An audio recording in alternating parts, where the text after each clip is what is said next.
At 1 o'clock, a scheduled agenda that I need to take care of. But we're gonna go ahead and start back where we were, knowing that we will have to make a change in what we're doing at 1 o'clock. So, I'm gonna go ahead and throw this all together, knowing that we will need to probably back up and address each. But what I want to do is, if you look at 1318 through 1391, this is all of our beyond use dates.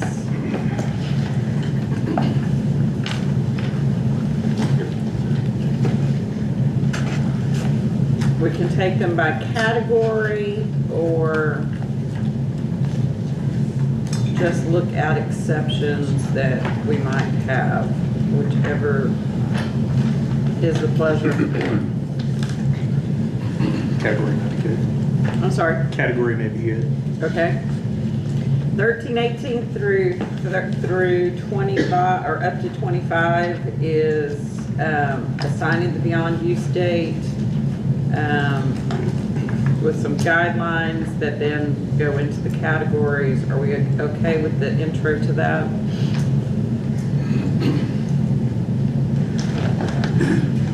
All right, then on 1325, we start with category 1.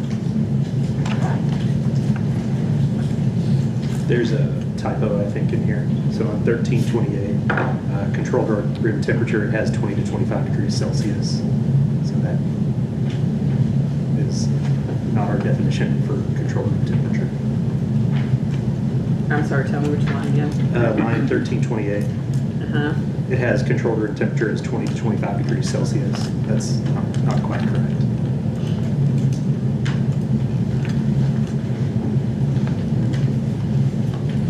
That's I think it's accidentally the range that's for the incubation periods. It's from table 12.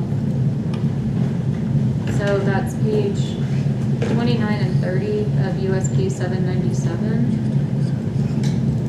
So when you look at that table, storage conditions, underneath controlled room temperature, it says 20 to 25 degrees. So that's where it's pulled up. So are we good at leaving that then? It conflicts with our definition of controlled room temperature. Right. Where's our definition? I think it might be in statute. If it's not if it's. Let me see. Or maybe in pharmacy operation standard rules of the different classes. But we definitely have a definition of controlled room temperature. It is not that. Are you thinking of ambient temperature? Yeah, it's 291.15. We do have a definition of control room temperature.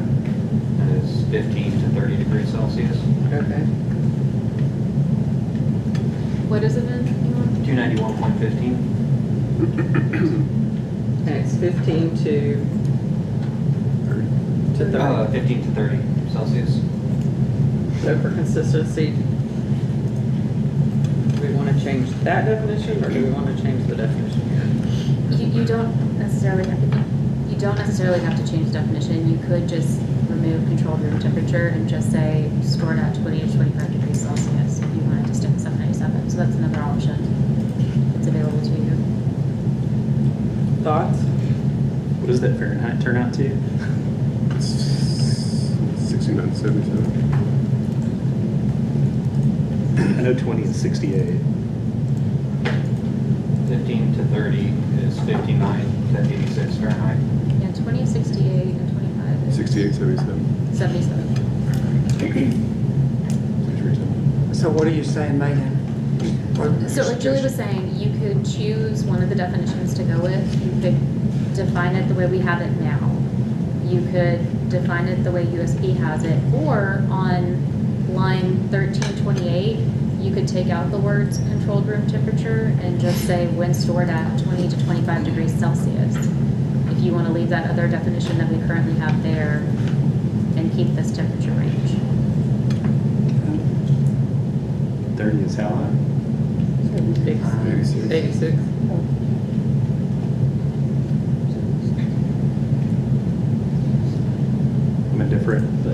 seems like it might be simpler to just say, I don't know that it would matter. So it might be worth it to just say control room temperature, just so we don't have to use that. I don't know if we use that range repeatedly throughout. I don't know. With nothing, you're saying. And just delete use our this definition of control room temperature. And be done with it. Yeah. And stop. Just use the 15 and 30, because it's not that radically different. Would you like to really, I'm in the middle remove of- those two? I don't think it matters either way. It's just what would be I feel easier. like this is a pharmacist call. I don't know. Yeah. Storing drugs at a temperature, what that I mean, entails. so- Okay, say again, 15 to 30 is what to what in Fahrenheit? 59 to 86. 59 to 86, and 20 to 25? 68, 77. My thought is just say control room temperature and take out the temp. Okay. For both room temp and refrigerator? Take the temperature away? Refrigerator's 2 to 8 though, no, on the manufacturer, in the manufacturer, right? So, but I mean, our No, I'm verbiage. just saying on control room temperature. Okay, so we're Because being it'll refer very- back to our other Okay. definition, which is really. Does anybody think it matters as far as the temperature variance, the 15 to 30 versus the 20 to 25?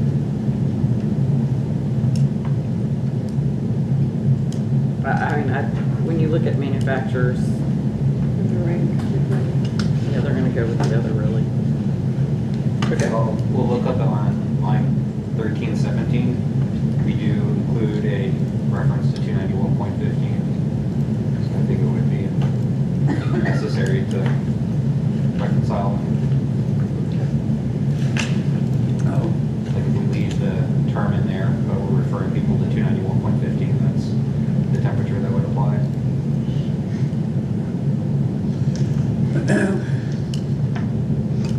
So remove 20 to 25.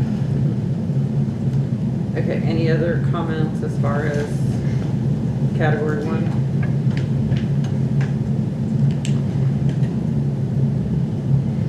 All right, category 2 is kind of divided up.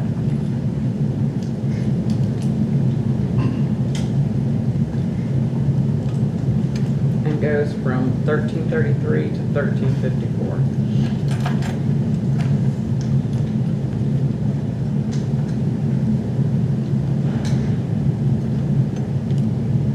We have the same problem right here. Yeah, we would have. You have to take that out everywhere. Email would be taken. Throughout.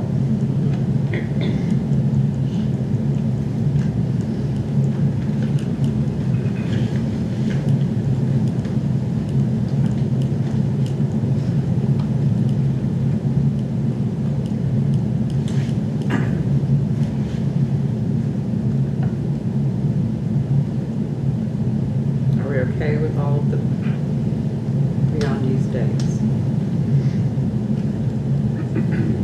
Or limits? For two. For Two. group two. We're on 2.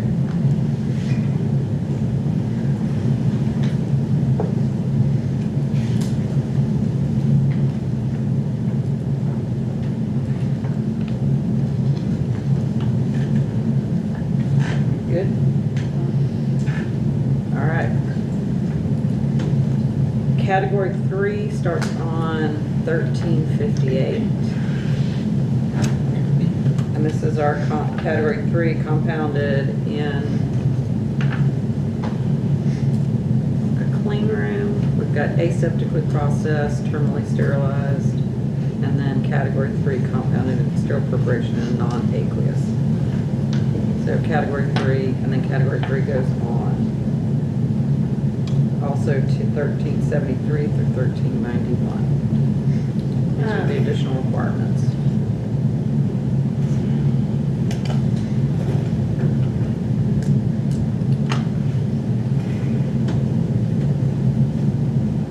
I would like to make a suggestion and insert between line 374 and 375, the verbiage from one of the comments made today or provided to us, a written comment of allowing a caveat for small volumes. Can you point us to the comment? Yeah, it's in this one.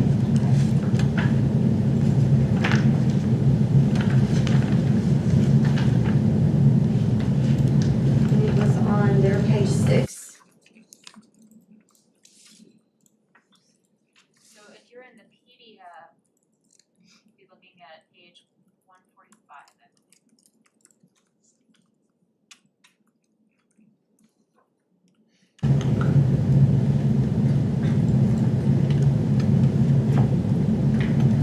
I think if you're looking at beyond use, adding something to beyond use states, it would be at the front of 1373. 1373 reads additional requirements to assign category 3 beyond use states to compounded sterile preparations. And then that. The one.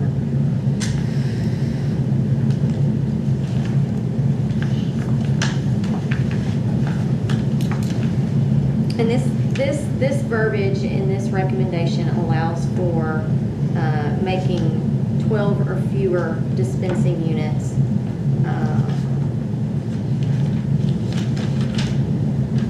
And allowing a longer date, which is currently what our rules sort of allow. Right now, our rules allow 24. So this would plug in those small volumes that was such a concern in some of the comments. So regardless of how it's compounded, it would be excluded. 12 or fewer. If you had a onesie, twosie type vial situation that was an emergent situation, that you could, and now we do, produce those and prepare those patient specifically without any of the testing. And give it a 6-month PUD. It's negotiable. There are some things, I think, the 180-day would be for an anhydrous preparation. Non-aqueous. Non-aqueous.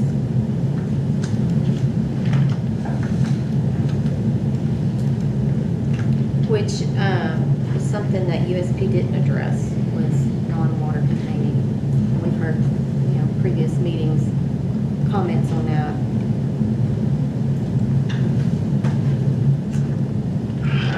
The main thing that gives me heartburn about that is that if I'm understanding correctly, which is complicated, so I may not be, fair disclosure, I may not be understanding correctly, but the thing that I think that might be kind of contradictory to what we're doing in other category levels. So basically we would have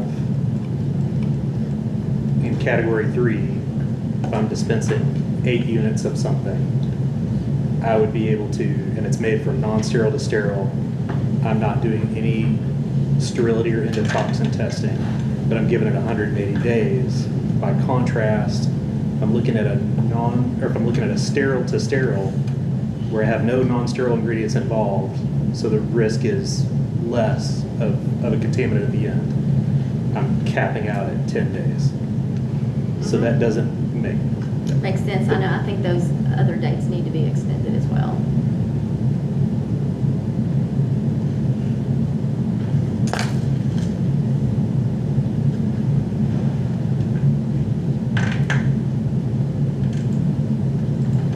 That would be a massive revision. Not really. Not really.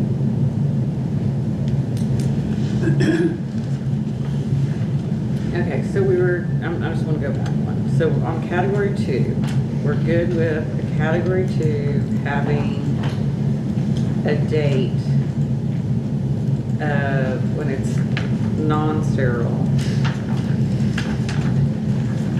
and then stored at controlled room temperature 4 days and then refrigerator, I'm sorry, 1 day at controlled room temperature, 4 days in refrigerator, and 45 days in freezer.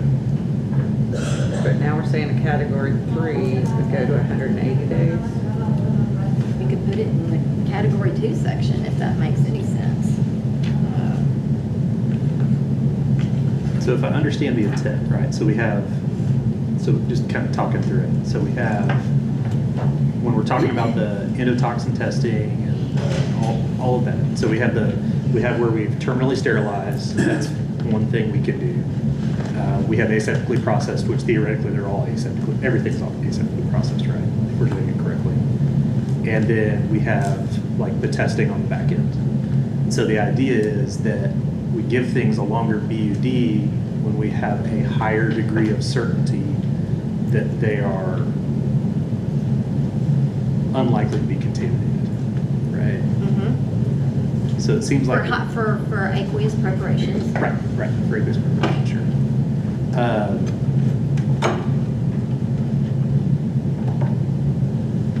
So I'd struggle to look at, I mean, even looking at the category 2, so looking at what I am more familiar with is the sterile to sterile category 2, right?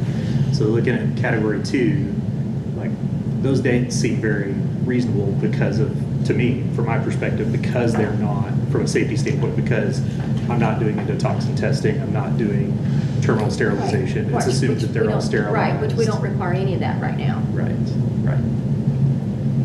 And we haven't ever required that. And I know USP is, things are changing. However, we're going from one direction and completely going in another direction. We're yanking some things away from a lot of people that need that to provide for their patient population. Does it make sense for me to have, I have a vet who needs a 5 ml vial of apomorphine to keep on his shelf as an antidote. For me to make 1 vial of 5 ml for him to have to use for that purpose versus me having to make 25 or 30 of them and send it off for testing just so he can have one vial that might have 30 days left on it for an emergency situation. So there's lots of examples of why you would need to make a small volume, and the hindrance of all of the testing is a problem in providing something to someone who needs it urgently. And if you're dealing with a pharmacy that has been inspected by the FDA, has been released by the FDA back to the state, and is approved that whole environmental monitoring program of that facility, and things are working and you're turning along, and then it's like you're having to throw the brakes on and do something completely different.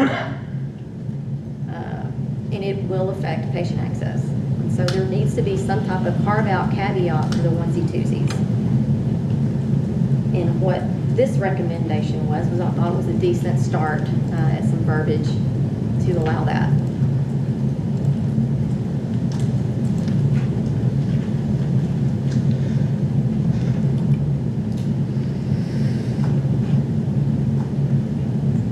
Is there, on those onesie-twosies, is there any kind of reference that we can go back to or tested and accepted beyond these dates?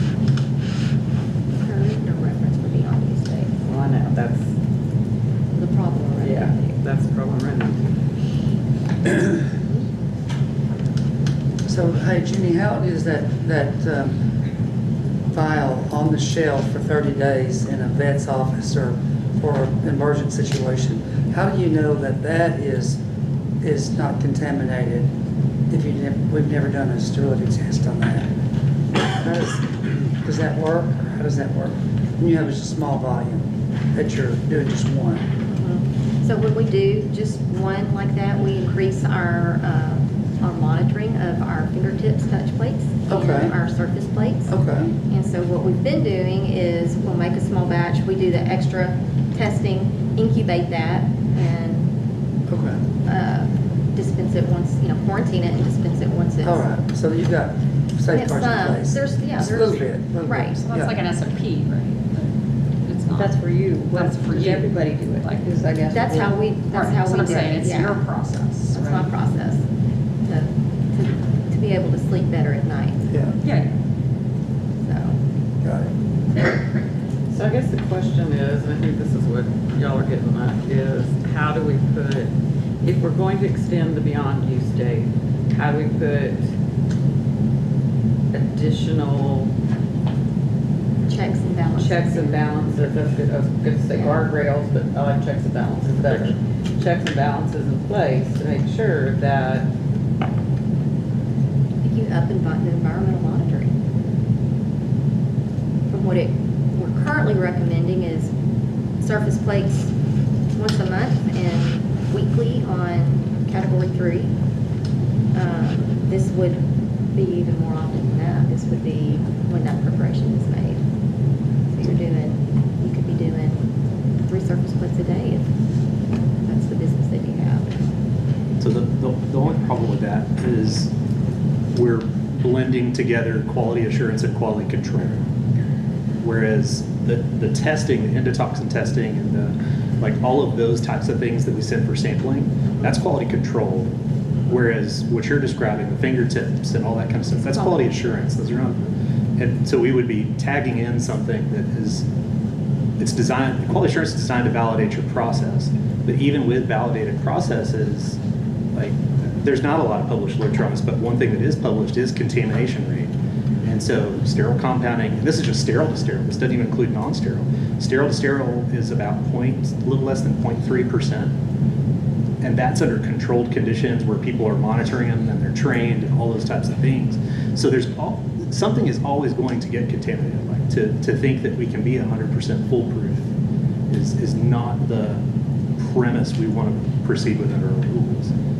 So that's kind of where I struggle, is that we're blending the quality assurance, quality control, whereas the way to make sure that the patient is safe and that they are kept from harm is the quality control process. We need the quality assurance too to make sure that we're monitoring what we do over time, but to actually capture that specific individual thing, we need a quality control process in place. Which we have in place. With the other rules we have in place. So how would we know how would we prevent that product from being contaminated and given to a patient? Well, if your facility is not, when you do in your touch plates and your surface plates and you're doing all your environmental monitoring and your viable errors, when you have consistent results and you have your normal flora, you know what your normal flora is in your clean room system, and boom, you have an unknown thing grow that's not in your normal, then you have a problem. I mean, if you're trucking along and you have your normal things that you always have, which hopefully are 0 CFUs on fingertips, which is more strict than what we say in our rules, you can still produce a quality sterile product by filtration without having to do all the testing. And endotoxin is not an issue when it's an ophthalmic, by the way. Sure. But again, that's if we're talking about those quality assurance testing, we're doing that. What is it? Every 3 months at the tightest. So you could have something growing for 2 months and 29 days, and then you identify it, and then it's too late. You know, you have those things so you can monitor over time and you can trend stuff and that kind of thing, but that doesn't help the contaminated product 2 months ago. We've got to come up with a way for onesie twosies, or people are going to be shutting their doors. I have a hard time. I know with that you have a argument. hard time with it because that's not your world. I mean, Yeah. that's not where you practice, and I can totally understand. I'm doing my best to explain it, and I guess I'm not doing. I appreciate that you great of a struggling job, with me. but, But again, it's more the logical argument. It's actually the component that I am familiar with. I am familiar with process controls and that type of thing. And we're interchanging quality control, quality assurance, and that's not how you control a process and keep the bad result, whatever that is, from happening. You have to have both in place. You can't substitute one for the other. yeah, I think you can. all right, let's do this. Let's all think about this process. And we can come back to these smaller batches and look to see, can we come up with a way to ensure public safety and continue to do the things we're doing. But we're right here at 1 o'clock, and I'm gonna go ahead and, if I can find my agenda, ask that Amazon come forward. Thank you, Iman.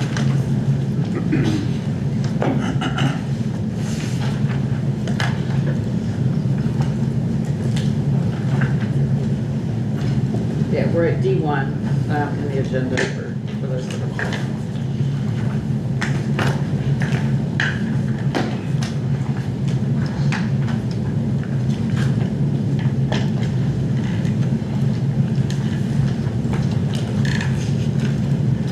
You'll introduce yourselves? Yeah. Good afternoon, Madam President, members of the board. I'm Andy Okoko. I'm the current pharmacist in charge at the Amazon Pharmacy in College Station. And this is Megan Atkinson. She's the Amazon Pharmacy's Senior Corporate Counsel, leading the pharmacy operations and partner services legal teams. So I'm pleased to provide the board with an update on Amazon Pharmacy's drone delivery service. In August of 2023, Amazon Pharmacy began offering acute and chronic medications for rapid delivery via drone delivery service. Since launching the drone delivery service, we've provided 4 quarterly reports, one in November of 23, February of 24, May of 24, and most recently August 6th of 2024. Since our last appearance in front of the board at the beginning of August, we celebrated the 1-year anniversary of the pilot program. To recognize that milestone, the Amazon Pharmacy team completed a retrospective analysis of our learnings thus far, which we discuss in greater detail in our report. Our key takeaway from the analysis was that while we acknowledge and celebrate all we've learned thus far, we also recognize that we have more to do and learn to make the drone delivery service the best possible experience for our Amazon Pharmacy customers. Our successes over the first year of the pilot tell us that we have the capability of delivering prescription medications to Amazon Pharmacy customers quickly and safely. We also celebrate our continued partnership with Amazon Prime Air, as they too have learned and grown at the College Station facility. We also want to congratulate the Prime Air team for the launch of their new MK30 drone model. And this was actually launched this week. However, while we now know we can deliver drone orders with excellence, we acknowledge that we've not been able to fully showcase these capabilities at scale, given our low volume to date. Looking forward, we plan to address this low volume by 3 separate means. The first is we're going to update the technology to ensure that the drone delivery is presented as an option for every eligible customer. Improving our sign-up. Second, we're going to improve our sign-up process to ensure a smooth and efficient experience for customers who are interested in drone delivery, but have not yet signed up to receive their prescription medications via Amazon Pharmacy, specifically the drone option. And then finally, we're going to take advantage of the increased delivery area that Amazon Prime Air's new MK30 drone model allows, and this is going to help us reach a wider potential customer base. As we look back at all that we've learned and accomplished during the first year of the pilot program, we also recognize that we are rapidly drawing near the end of the original 18-month pilot program that the board approved back in May of 23. And then unless extended, the pilot program will end as of February 28th, 2024. And to ensure that we not only have enough time to implement the changes we make, but also learn everything we can from those changes, we're asking the board to extend the period of the current pilot through September 30th, 2025. This is when Amazon's Prime Air current College Station lease is also scheduled to end.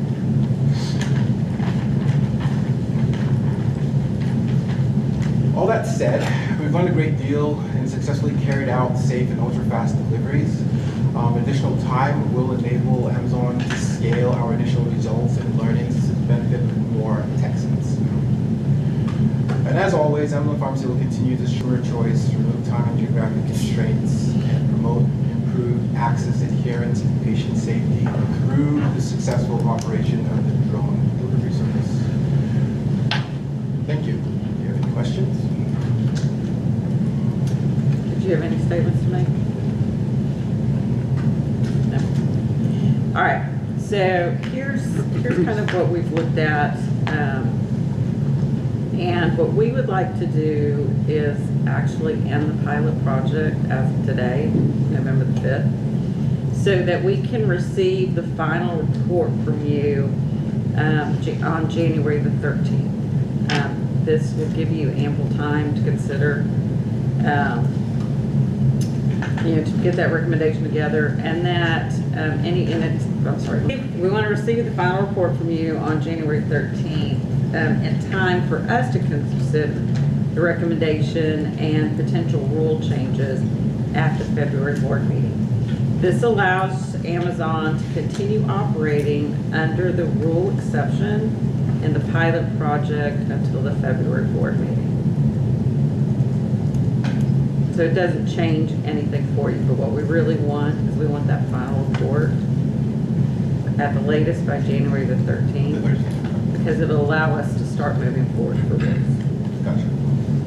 And just for clarification, there's no ability to extend beyond Yeah. the 18 months unless the board is engaging in rulemaking. So if they don't begin potential rulemaking processes in February, the pilot, the exception that you're working under ends.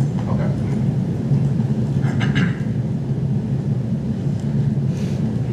Any questions for Amazon? Just a quick comment. I read your lessons learned. You say that you have successfully and safely, you can deliver prescription medication via drone. Yeah, I don't know if we really have successfully proven that out, that it can be done safely and successfully on a consistent basis, because the scale is not there yet. Exactly. And that's really what makes the concern here. Obviously, I appreciate the caution about retooling and changing the drone, making sure it's done correctly, but there isn't enough to show that you've successfully can do it consistently, just because we don't have enough to see. That was the only concern I had, and I appreciate your adjustment, but that's really what the situation is. That's why thank you for that. That's why we're asking to extend the period of the pilots. We could try to maximize our learnings, because you probably saw the report. In the report, there was a tech issue that was preventing a lot of the drone-enabled deliveries from actually being sent to drone rather than truck. So that was kind of our big learning from this deep dive, was that the tech was not where it needed to be, which is a fix that we are working on now. All right. Well, thank you. We look forward to getting that final report. And again, you're extended under the exception rule until February. Thank you. Thank you. All right, at this time, I'm going to invite Freddie Warner and Benita Patel from Memorial Hermann to come forward.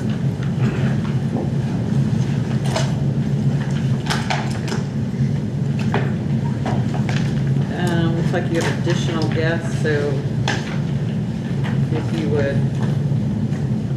all introduce yourselves. Oh, sure. Yeah, totally. Happy to do it. I think, I think everybody's registered as well. Yeah. Zipline is listed as a separate, Would Are you y'all planning prefer? on coming together? Yeah, but whatever Everybody you was listed prefer. separately, so we were going by entity, but if you want to be heard Yeah, together, we were If you gonna didn't do mind, I that. think it's simplest for us. Yes.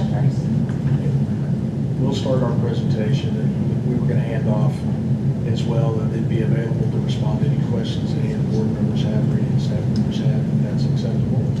All right, we can do that, but we're gonna have to limit time. So we'll limit Memorial Hermann to 3 minutes with the Zipline at 3 minutes. Reasonable. Yeah, so, Thank you. I would say in the interest of time, I'm just going to suspend my comments and just say we appreciate the opportunity to be back before the board, and the opportunity to give you a status report with respect to our engagement with Zipline, and then turn over the rest of our time to Benita Patel, who leads our pharmacy service line. Thank you, Freddie, and thank you, board members, for having us here today. So today we actually did a little bit of a different approach, knowing that I've reached out to all of you all around giving us time to present a presentation. So instead of doing it individual, we created a presentation to share with the board. So firstly, me just talking about our strategy, as I mentioned last time, around how we plan to deploy Zipline, if you give us approval, and then Zipline's gonna step in and talk about the operations and the specifics and answer those questions. So a little bit about Memorial Hermann. So the presentation is great and in detail, so if you have more questions, let me know. But a little bit about Memorial Hermann is we're one of the largest employers in town. Our focus around drug delivery will be our employees. We're strong with 42,000 plus employees, which live mostly in Houston. And if you know anything about Houston, it's pretty large, pretty spread apart. An interesting comment somebody made to me is, did you know that there are 4 countries that could literally be plopped into the Houston metro area? So our employees live basically within 4 countries. That's the Houston market for us. We're fortunate to be able to serve 30,000 babies. We deliver them every year. That's really one of our prominent facts, is we're one of the largest when we come to maternity. We also have a Lifeline by Dr. Duke. If you know anything about Dr. Duke, he started Lifeline, the first in the country, and the first was at Memorial Hermann. So we're fortunate to be able to be a part of such an institution, and an institution that values innovation. So Memorial Hermann has an extensive pharmacy enterprise. We're 1,000 plus employees that really optimize our care when it comes to the transitions of care, all the way to working with our patients in coordination of care. Knowing that the entire med use process is around 15 steps, and we want to make sure that we as a pharmacy enterprise hit all those 15 steps of the med use process to be able to deliver the best care for our patients. So we're very integrated in terms of our delivery approach. The retail pharmacy strategy is really where we want to partner with Zipline. Over the last year, we've opened up 5 more retail pharmacies. So we have 7 retail pharmacies. We have a home infusion pharmacy and a specialty pharmacy. Our focus is really not to serve the entire community of Houston in those 4 countries that reside in it specifically, but it's really to focus in on our discharged patients, our patients that are served in their clinics, and our employees.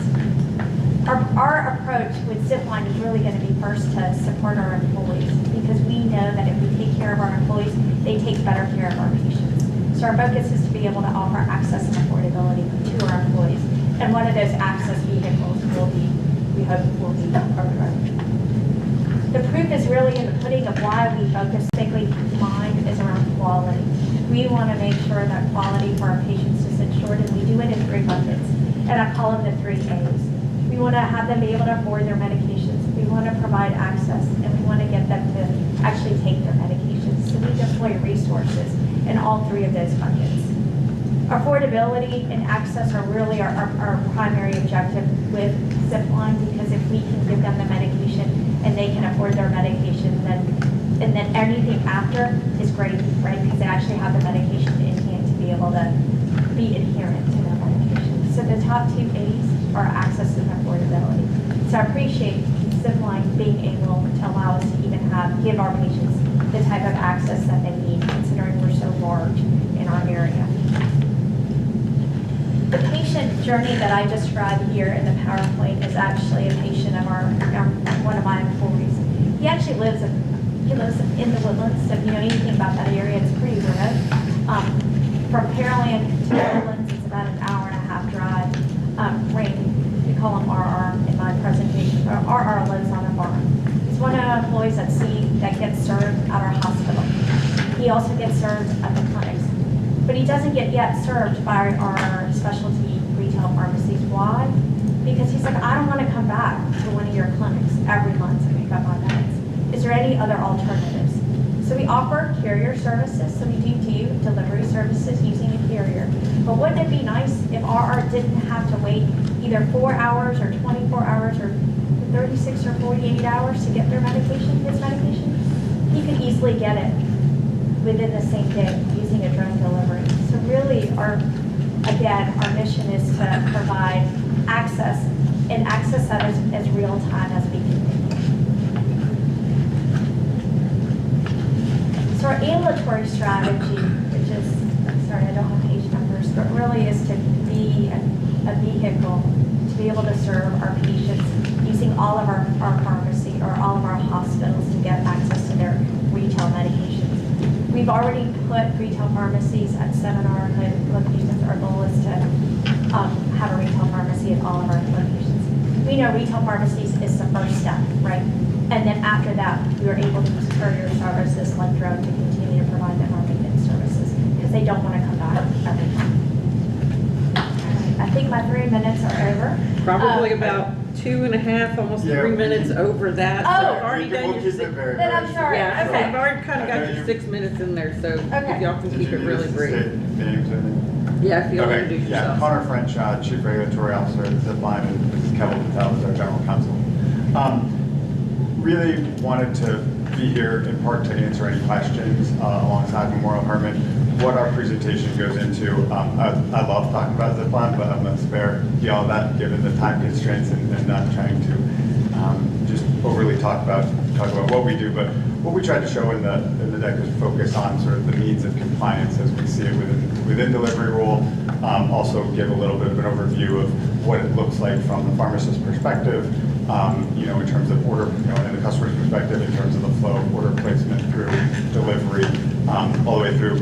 And the last bit, so that's mainly what's in here. There's a little bit of emphasis on areas like record keeping, the sort of spheres, the respective spheres of control of the pharmacy versus the logistics provider, Zipline, so you can sort of understand how that breaks down. And then lastly, just we have a lot of experience. I would just emphasize we're closing in on 1.3 million commercial deliveries around the world, flown 80 million autonomous miles.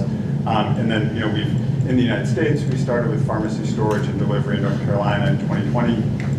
In 2021, we did Walmart over-the-counter and grocery delivery. In 2022, we we got certificated as an air carrier by the FAA, so an airline, so to speak. And then in 2023, we began doing pharmacy delivery in Arkansas and in Utah. So we have a bit of experience here again.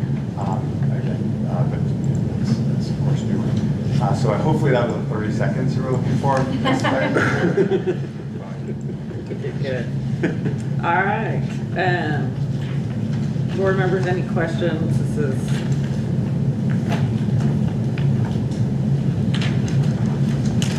My question is this for just informational? This is informational We have no purposes. rules around this, and the pilot here was not necessarily giving us information. Are they wanting to start their own pilot, or what is happening here? So they can't start, so the idea is that with us ending Amazon's pilot and them supplying their last report for our next board meeting, we will be able to direct staff to possibly start looking at language that we can look at in February, not proposed language, but just language we can look at. And then from there begin to propose rules. You could potentially propose in February. If we have everything. If you in have place. everything you want. Yeah. I guess to Rick's point is that we don't have enough data necessarily to know what rules we should be putting in place, I guess, is where I'm trying to understand. So I think in February, you'll be looking at the compilation of what you do have and deciding at that time, when you have the recommendation and their final report and everything, whether or not you want to move forward with any rulemaking. And so Memorial Hermann and Zipline are providing additional information for your consideration when you're looking at the potential for drug rulemaking. And they'll be able to come back at the February meeting and. Can I ask a quick question? For Zipline, what kind of volume have you guys delivered? Pharmacy deliveries have you had in Arkansas and Utah? Yeah, so again, the numbers aren't that large. So it's about, I think we're around 280 this year. About 58% of those are about 58% of what we've done for Intermountain Health in Utah has been specialty pharmaceuticals. So it's something that we're really excited about doing there. Around the world, we've done a lot more than that, in terms of both pharmaceuticals and then also, over 17 million doses of vaccines. We supplied about 70% of the blood supply of Rwanda outside the capital city of Kigali. So really, we started as a healthcare focused company. I'd also just add in this that we're super excited about the partnership with Memorial Hermann, but we would be doing pharmaceutical deliveries for other potential customers in Texas as well, beginning cusp of the Dallas-Fort Worth Metroplex, which is the first place we're launching. Sorry, one last question. Yeah. Is the drone that you use different from the drone that Amazon is using? Because Absolutely. they have very strict things, and so that's why I just. Yeah, so Apples to apples.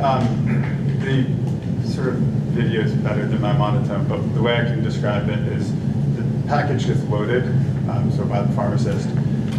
It then goes in a droid, which is sort of this big.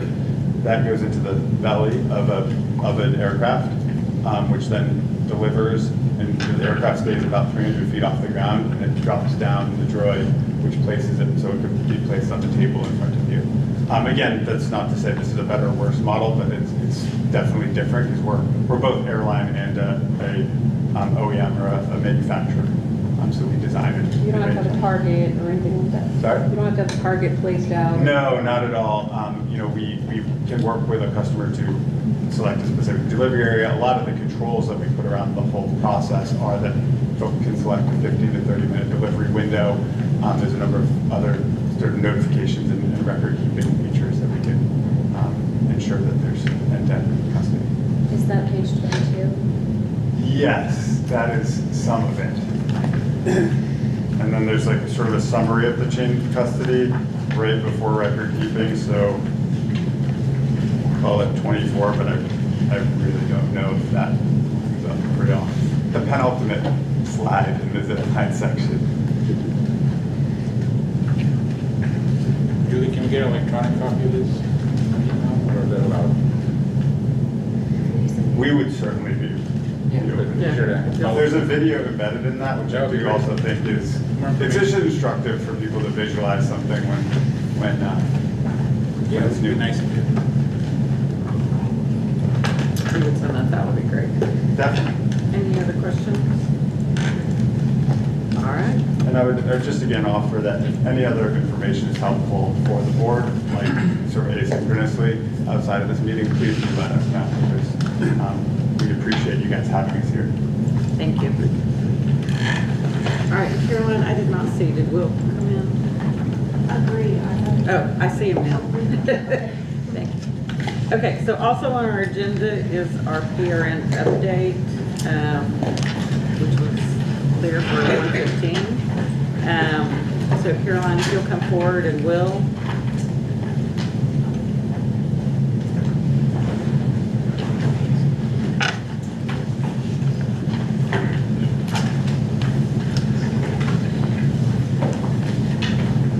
Staff prepared the chart for you at F.2.1. And this is the chart that you're familiar with the participants in the peer assistance program. Particularly, we're looking at the end of fiscal year 24, so through the end of August.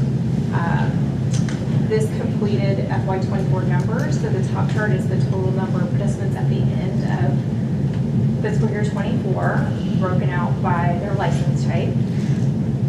And then it shows you a comparison from those participation in FY24 for the last 3 fiscal years. And the bottom chart is cumulative, so it's a cumulative count of the individuals per order that participated in the peer assistance program.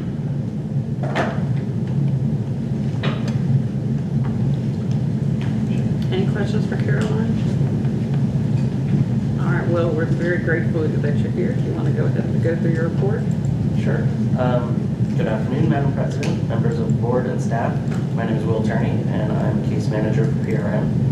I'm here to present PRN's board report for FY25 quarter 1. Throughout fiscal year 24, the Professional Recovery Network received a steady number of referrals regarding potentially impaired pharmacy professionals. Compliance by current participants is acceptable, and all concerns regarding public safety have been reported to the Texas State Board of Pharmacy. PRN has had many exciting program awareness opportunities this quarter. On August 8th, 2024, PRN presented to the incoming pharmacy students as part of their new student orientation at Texas Tech University Health Sciences Center School of Pharmacy in Dallas. PRN discussed mental health and substance use statistics, as well as the services and support that PRN provides. for healthcare professionals in Texas. On August 20th, 2024, PRN spoke to the incoming P1 students, P1 pharmacists, as well as the P2 and P3 students as part of orientation week at the University of Texas at Tyler College of Pharmacy. At this presentation, PRN discussed PRN's history and the services we provide, as well as mental health and substance abuse statistics for adults and healthcare professionals in the U.S. In September, PRN conducted its annual performance audit for FY 2024. The FY 2024 performance audit measures exclude pharmacists and pharmacy interns who are also being monitored by the Texas State Board of Pharmacy. The numbers include only licensed pharmacists and licensed pharmacy interns who are volunteer participants in PRN. This performance audit reviews data on 3 key items: the total number of participants in the PRN program who hold a pharmacist license or pharmacy internship license and are enrolled in PRN. The recidivism rate is defined as the percentage of individuals who experience a relapse 3 years after successfully completing their first year of sobriety while enrolled in PRN. And the 1-year completion rate, as defined as the percentage of individuals who successfully completed their first year of sobriety while enrolled in PRN. And the results for this audit were for the licensed pharmacists enrolled in PRN, we had 31.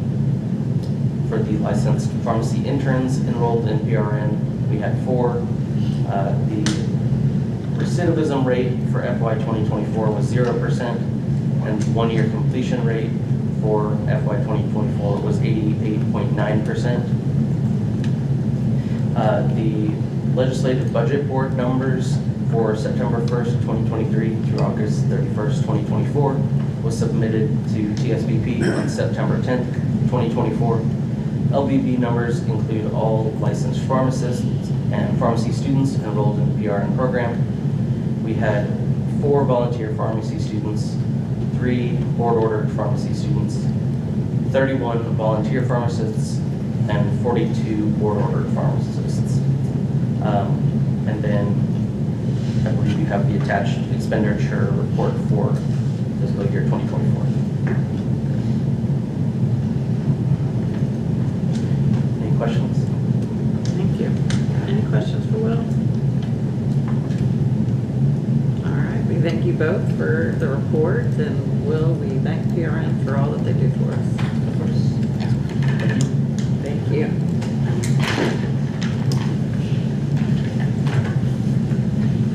All right, board members, that will take us back to C.1.3.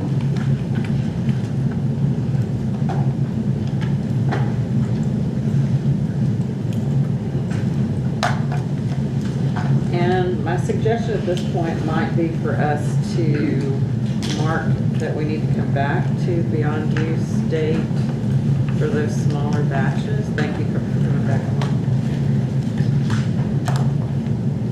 Unless you've had an epiphany in the last little bit.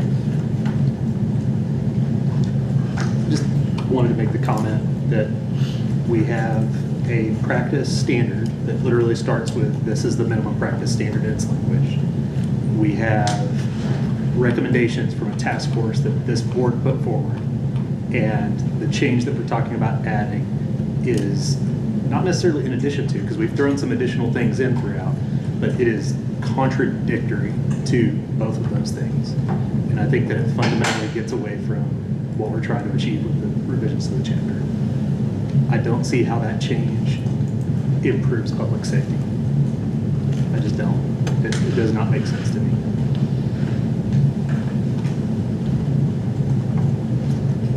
All right, we'll come back to it because I know that that will be something that we'll have to kind of work through.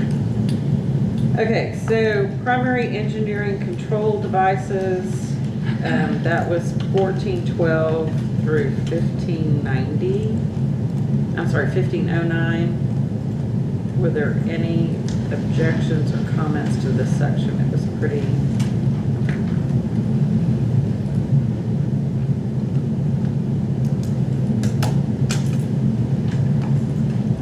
minimal, easy to look at.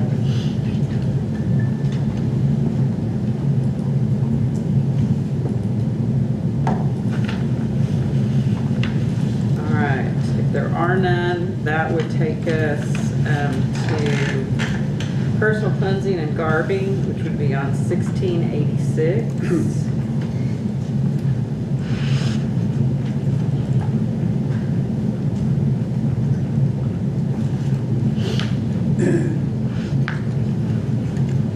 Can we talk about the comment that was made, wherever we have the CAG nomenclature in our rule, the suggested, because those do change frequently, I think the suggested language was to have, or most recent version. So that's on line 1497. Yeah, it also was on. 1461, I think it's kind of throughout. Yeah, it is throughout. The only thing to keep in mind with that is it would automatically adopt that version. So if there ever was a certification guide for sterile compounding facilities that you didn't want incorporated into the rules, it would automatically be incorporated with that language. So, I mean, yeah, there kind of is, you know, two sides to it. You have to update it all the time or you end up with these really old citations. But if you ever didn't want that in there, it would automatically come in if you say, or the most. Are y'all updating those numbers as we go through this process at all? Right now, we are. You see right there. I know, but. Okay, I get what you're saying. Yeah, so I mean, and I don't know that there ever would be a version that you didn't want to, but you wouldn't have a choice if that language was in there, it would automatically come in. So I'm guessing this is an infrequent thing, so is there any changes to this? Like, was basically the last time it was updated was in 2006? Probably the last time somebody pointed it out, yeah. So, okay. So thoughts on that? Do we just leave it with the CAG 003-2022? Okay. All right, then on 1686, we got, you wear eyeglasses, you gotta wipe them. That whole section goes down to 1861.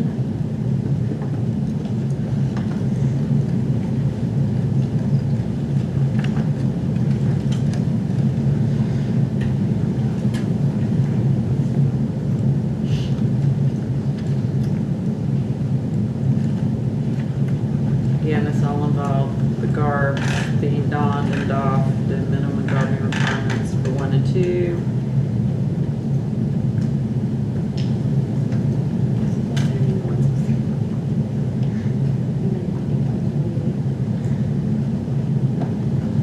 $1848 is in here.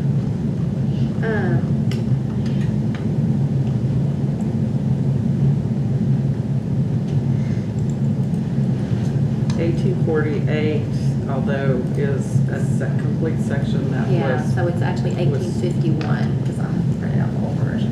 So it's starting at 1851. This is recommending doing the filter integrity test just for category 3. And again, this is another spot where category 2 needs to be included for those cat 2s that are filtered. The defined subset of category 2.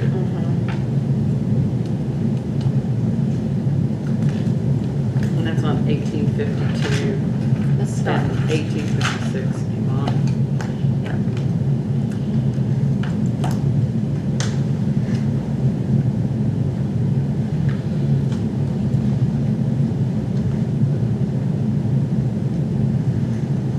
But we haven't just fully decided that, right? No. Okay.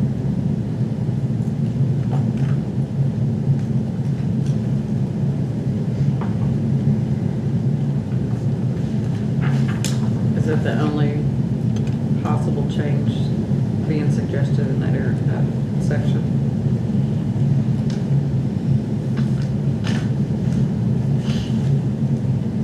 The last part of that section starts on 1861, and that's the sterility, bacterial, endotoxin testing requirements for finished product preparation, release, and checks.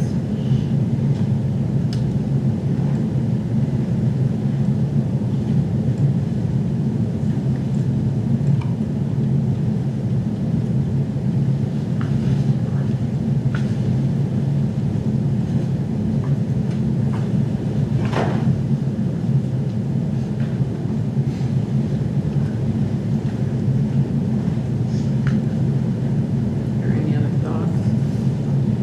Okay, so environmental testing is the next section where the changes come into play, start on 1932, and this is the viable air sampling requirements.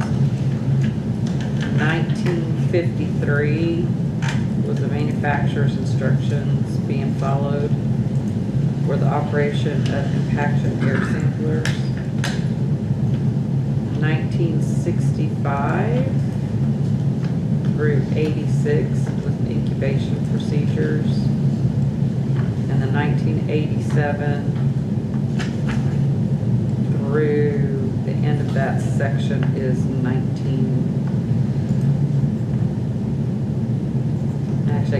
2013 if you look into what's being taken out.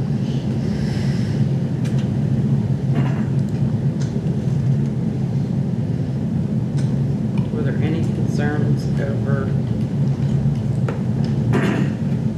this area?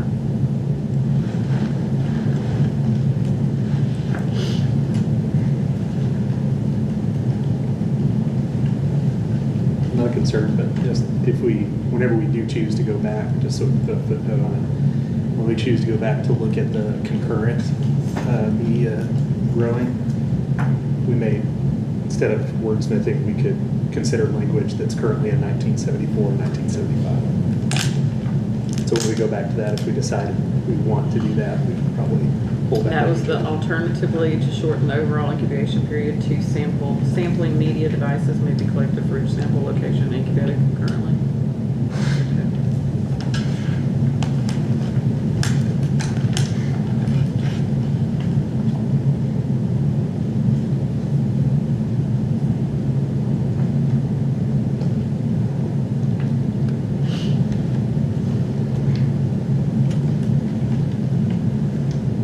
And if we felt the need to utilize the if fungal media used, that's also present, 1980 to 1982, we could move that to other sections if we chose to.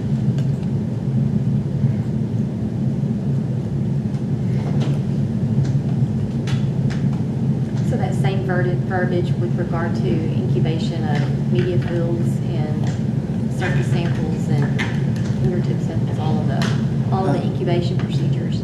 We wouldn't need we wouldn't do the MEA for the media field. It would just be the glove tips. Yeah, because I don't think they do it. At least I've never seen it.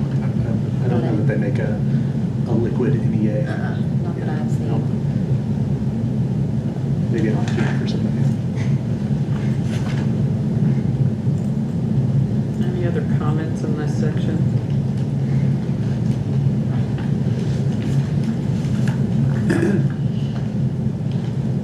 All right, so the next section would be quality control. And this would start 2048 with sterility testing.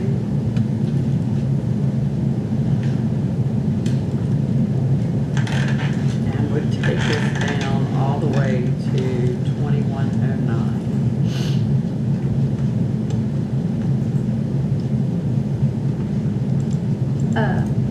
Line Tell me what you're looking at so I can see if we're on the right one. it's a cat. It talks about the catgut and other surgical sutures for veterinary use.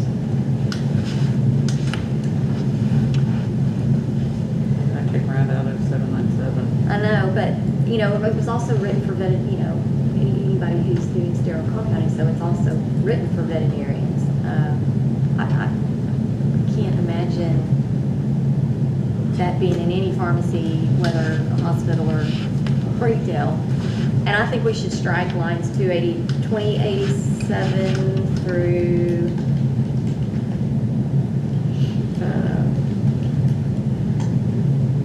just those three lines. So do we have any vet compounders, pharmacy vet compounders? Me.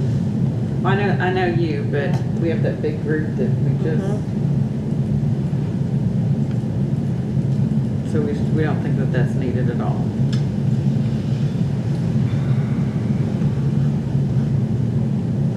I'm trying to decide if all D, E, F, and G, all that goes together. Or is it just, I think it's just D, the reference to the catgut, yeah. Randy, are you agree with that, getting rid of that? Yeah. We can ditch the cat cat. Okay.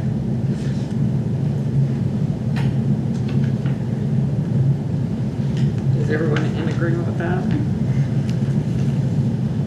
Okay.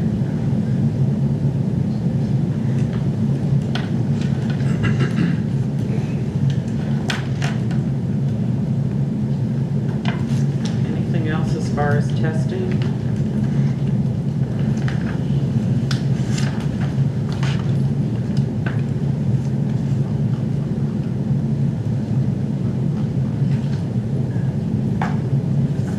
Okay, on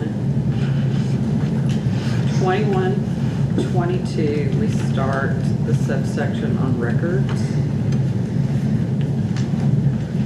And this is where we come into the master formulation and the compounding record. It will go all the way through 2203.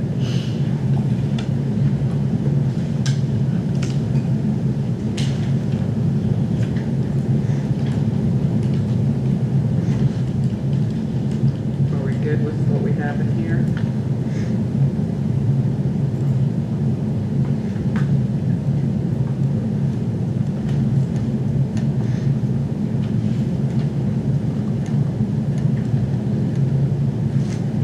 Okay, the next section is the recalls, and this starts on 2333.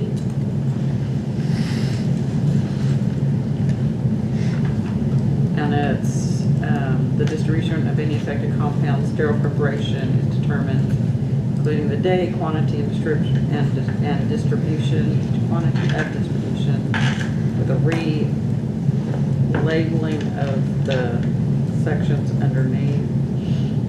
2342 provides the PIC shall ensure that any unused dispensed compounds are recalled. And 2346 provides the procedures for recall out of specification dispensed compounded sterile preparations.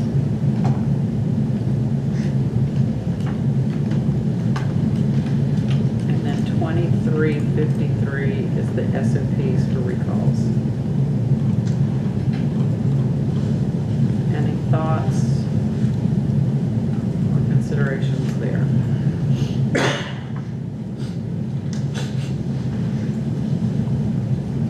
So we're good? Is the phrasing in 2349, the use of the word immediately notify, is that problematic if they're unable to reach the physician? Is there any reason to change that wording? I wouldn't think so.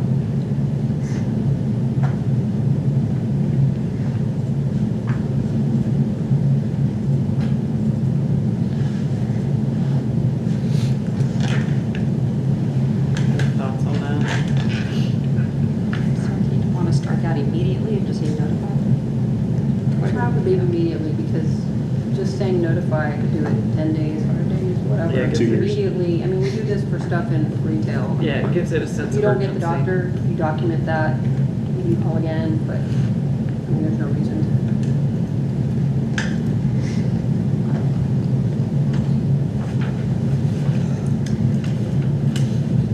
Okay.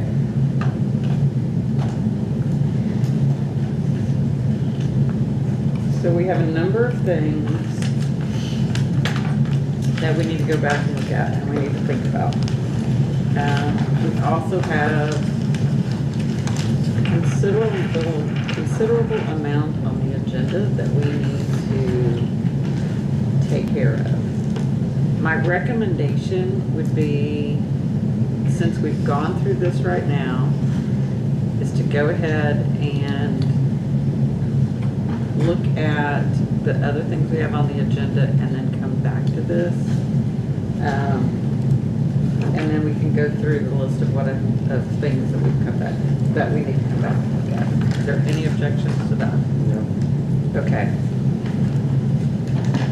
So here's where we are on the agenda. Thank you, Imam. We need to go back to C.2.1, which normally, we would have a whole set of rules for proposal, but we left this to be for sterile compounding. So, John, I'm going to ask you to go through our review rule, or the review of the rules on C.2.1. Yes, Madam President. So behind C.2 is our rule review plan for fiscal year 2022-2025 review and approval. And state law requires you, board members, to review the rules on a 4-year cycle. And while state law requires you to review the rules on a 4-year cycle, what you're looking to see here is if you still need these rules. It is not about the content of them. And we have 3 rules to look at that are up for proposal today. And the first one is C.2.1.1. That's Chapter 297 concerning pharmacy technicians.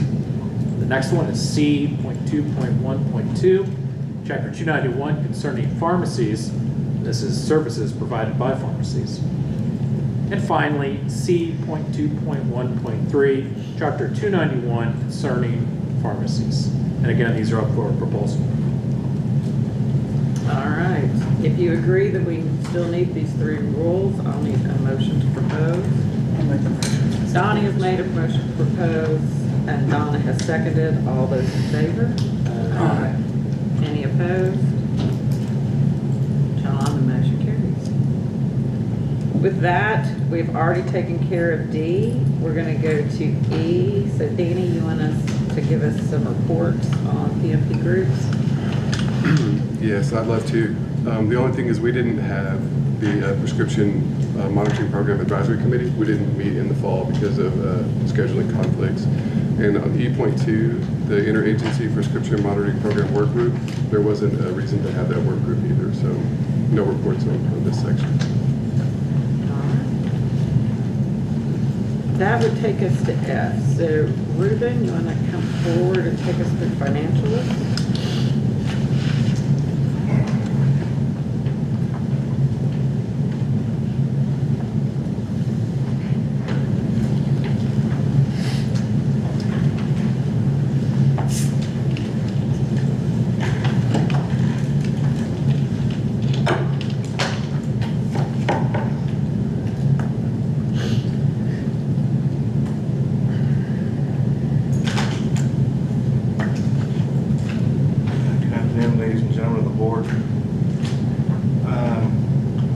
As a financial resource representative for the agency, I'll be going over the first 3 agenda items within F.1 regarding the agency's financial updates.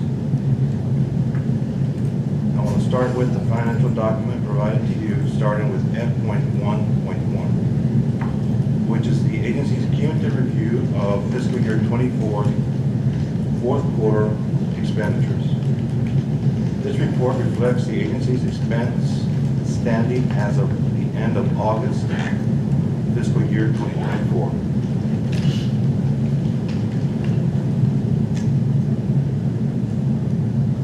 The next item on the agenda is F.1.2. This report is the review of the board member travel budget. This spreadsheet details and reviews the board's in-state and out-of-state cumulative travel expenses as of the end of the fourth quarter of fiscal year 2024.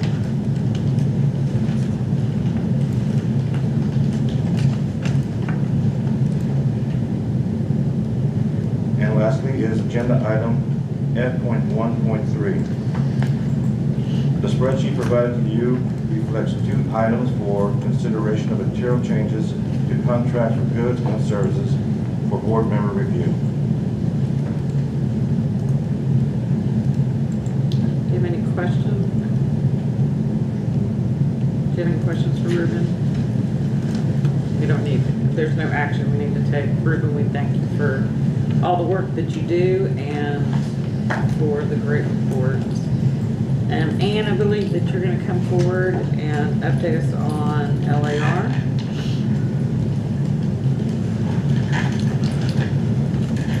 Good afternoon, everybody. The only report we have, the LAR was filed on time, and it is posted on our website under reports and about the agency section. That's it. Any questions for Ann? Thank All right. you. Thank you both. Thanks, Ruben. Thanks, Dave. All right, that is gonna take us down. We've already taken care of F.3. Megan, you wanna take us through the appeals from the State Office of Administrative Hearings? Sure, so we still have that same case, that's Lightcare RX LLC's appeal. And this is the one where the pharmacy and the PIC filed a petition to appeal the board orders that were entered back in May of 2022 in Travis County District Court.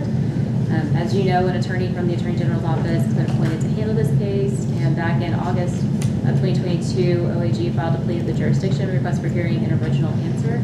And there still have been no updates in this case since the last board meeting. All right, thank you, ma'am. That will take us to G. Caroline, you wanna take us through the enforcement reports?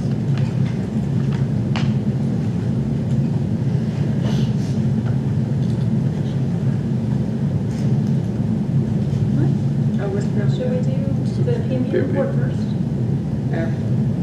Yes, we should do the PMP report first. David Merriman, you want to come forward? F.3, sorry, I missed.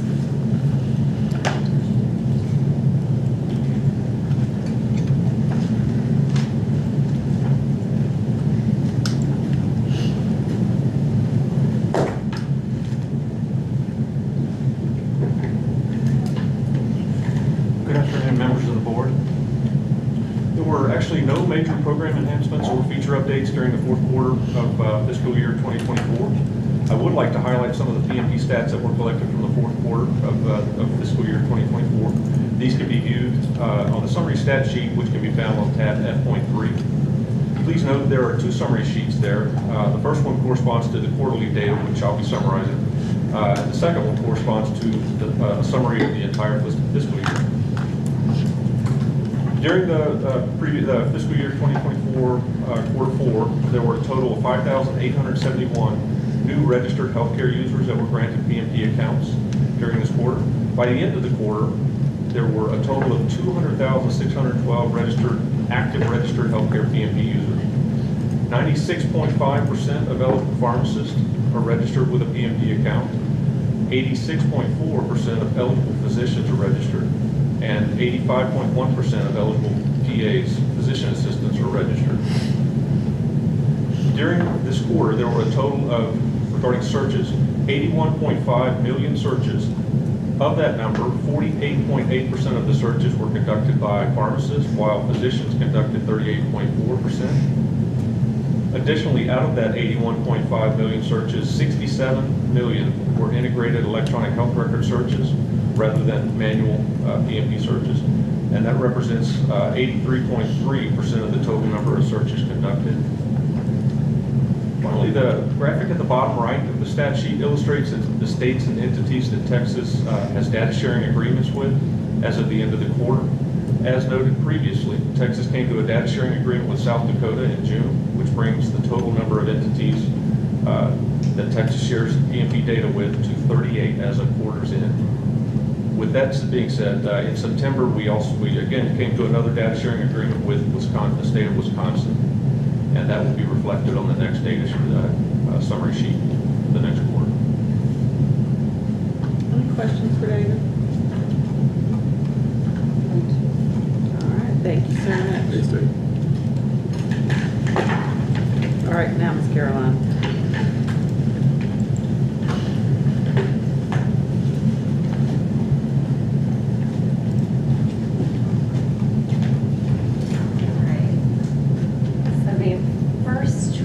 Is 2.1, and that's going to be your closed complaints. Primarily, we're looking at complaints that were closed in the fourth quarter of FY24, so through the end of August. And the top chart provides a breakdown of how those complaints were closed.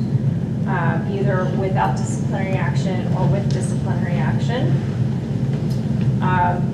The bottom chart is a summary of the top chart.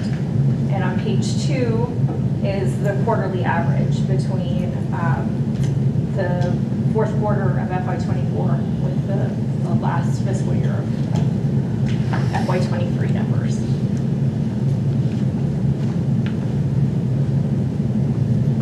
And then G.2 is your open complaints, and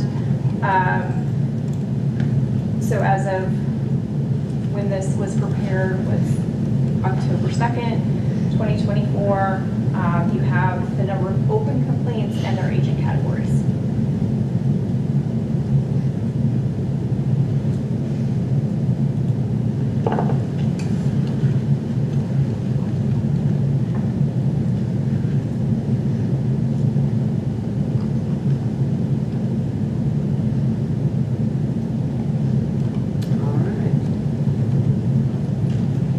That we saw that 7% decrease in days or percent of time, so great job by you and your group. Any questions for Caroline?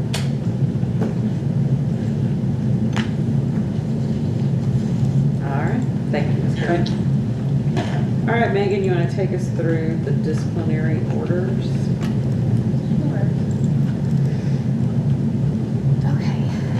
So you received the information associated with the items under age in a link, and the information has also been placed on your laptops. These are all the agreed board orders, default orders, and remedial plans that have either been entered or being proposed to you.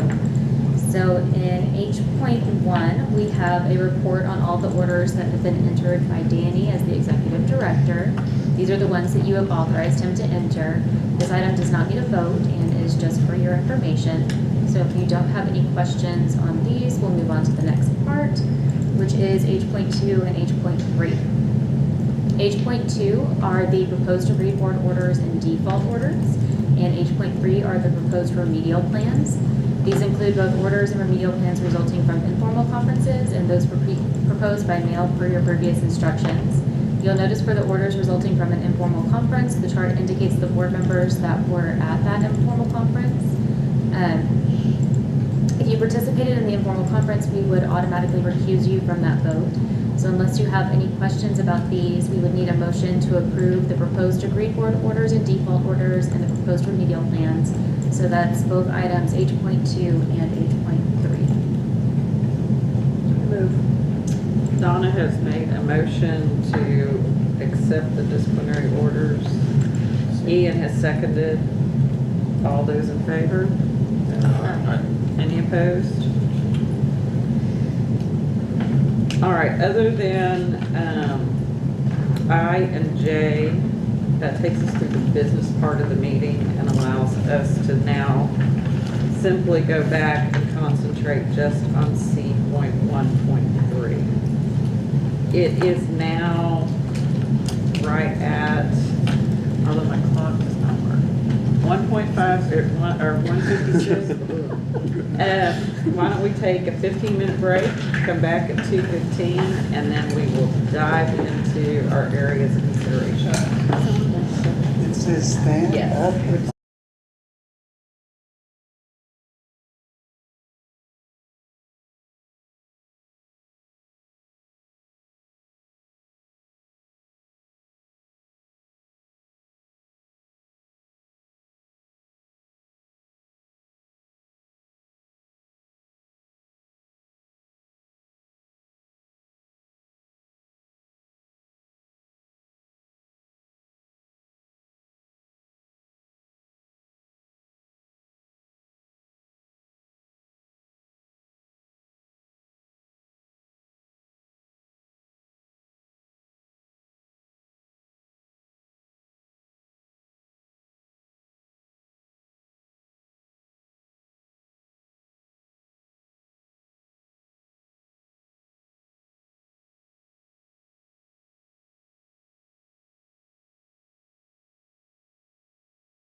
Okay.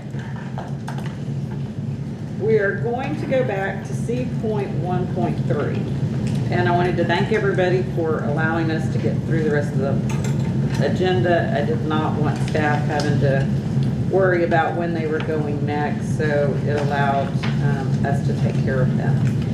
So my question at this point is, we've had a whole lot of discussion, and I know that in addition to my notes here, Iman and Megan and John have been kind of listening to what's going on. So I was going to, before we opened it back up for us to start line by line, going back, to see if there were some recommendations that you all had or comments.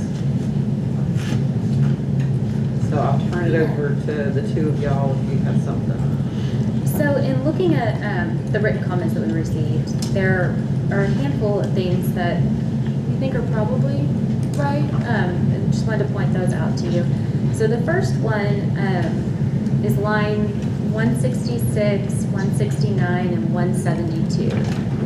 And if you look in between particles and 0.5 microns, one of the comments said that there should be greater than or equal to symbols there. So Iman and I thought that that was something that should probably be added. Just want to make sure y'all agree. Okay. And then on line 302,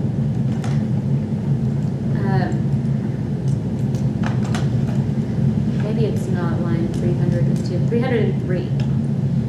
And this is in the language that's currently in the rule, but it was pointed out that it says potential and it's supposed to be parental, I believe. Parental. Okay, so y'all are in agreement with changing that one? Okay. And then there's one more, and I think this one is a little bit more substantive. So if you go to line 1011, it's G, and it starts off a multiple dose compounded sterile preparation. When we're looking at that, I think Iman and I may have switched two sentences. So I think in the absence of supporting documentation or data, that may have meant to go before the compounding personnel may rely on antimicrobial effectiveness testing, ...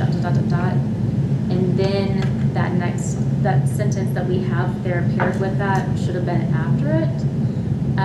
Because when I was looking back at the notes that we had from the task force group, they said that they were taking out that number 2 results from FDA registered, that's in 797, because it was covered more broadly in the documentation data being added at the beginning of the paragraph.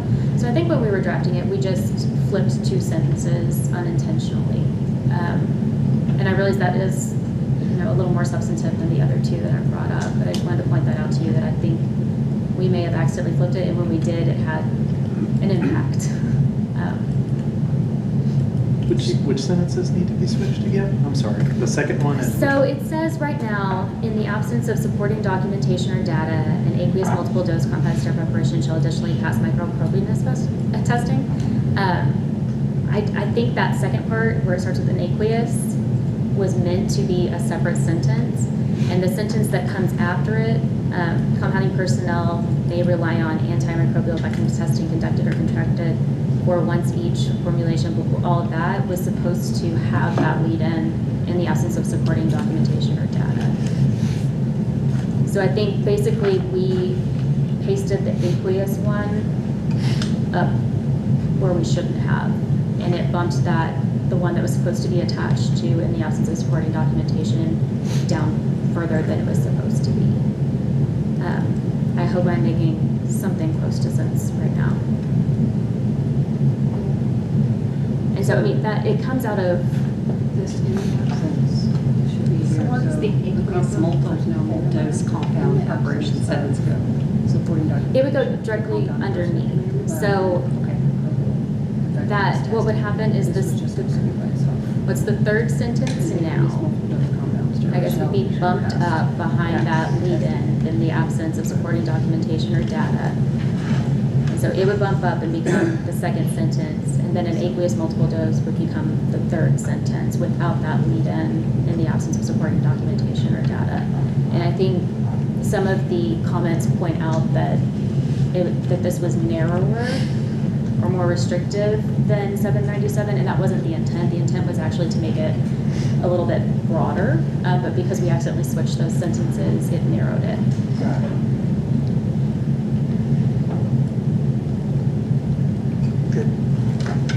So do you want us Yes, ma'am. to switch those back? Yes, ma'am. Okay.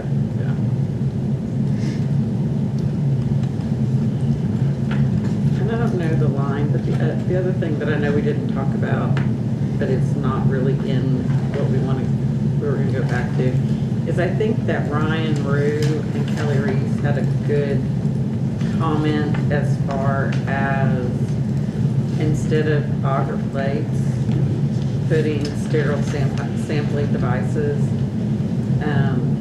because it really looks at what everybody does and it doesn't keep it so narrow. So if there's not an objection, I think we should. I think you would just want to put media in there. But yeah, sterile media sampling devices. Yes, sterile sampling devices, yes. Sterile media sampling devices? Yes, you would want to have media in there, because you want to have some type of growth media. And that's the exact wording, sterile media sampling devices. I just want to make sure I have it right. Yeah, his comment was just sterile sampling devices, but it could be media, sterile media sampling devices. His examples were plates and paddles. Yeah. As opposed to just sterile auger plates. Or even swabs. There's all kinds of things out there. Yeah. But that one covered it. Okay. So here are the things that I have, and I'm going to have Megan and Elon keep me honest, because I know they were taking good notes as well.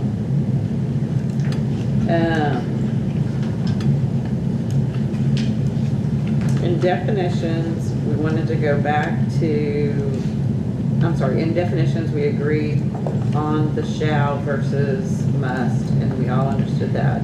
But we did want to add in component, cleaning agent,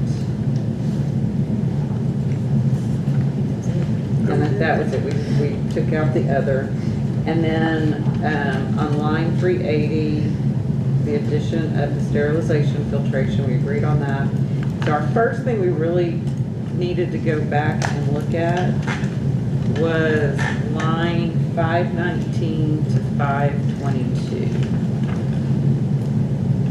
And this is where we had the question of leaving it at 12 months, or whether there was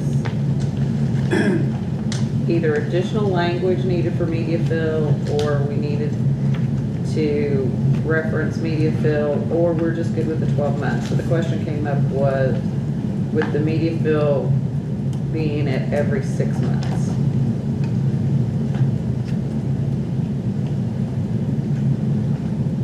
And it states every 6 months later, right? It states what? It does state every 6 months later on, right? For media fill. So this is just in general. All personnel have to do this, and they have to do the initial testing. But it does say in here media fill testing of aseptic manipulative skills initially and every 12 months. Did we find the line where it said every 6 months? Yeah. It was further down.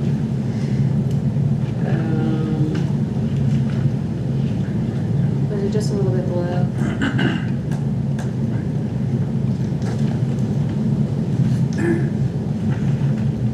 663 has reevaluation of all compounding personnel should occur at least every 6 months.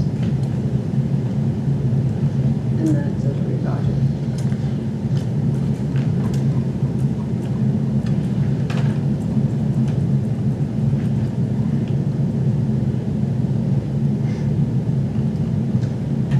So it does appear that those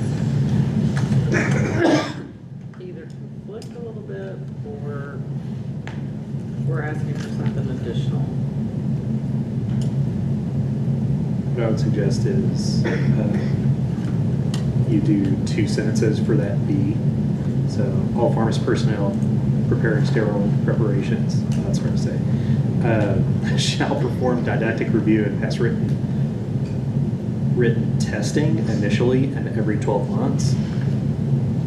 Media fill testing, and you can either add in the media fill testing here just to summarize it before it's broken down, or you could just leave out the media fill testing. But you could say the media fill testing, aseptic skills will be done initially and followed by, and then basically just revamp those stricken bullets on 521 and 522. Or you just leave it out, let it be addressed later.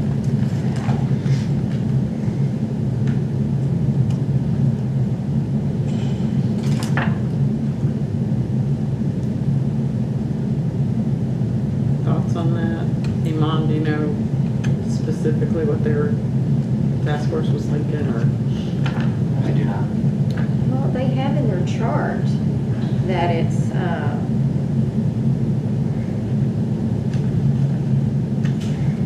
every 6 months for media. For media for compounding, but still every 12, for non-compounding personnel. So since it varies, it might be best to just strike out the media fill part.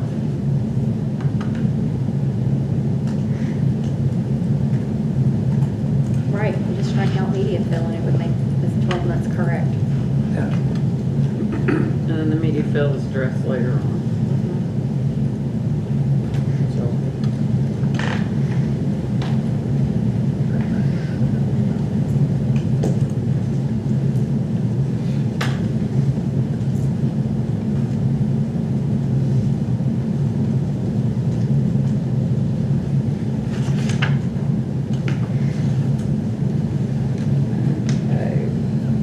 Change on 593. To add in incubation is complete.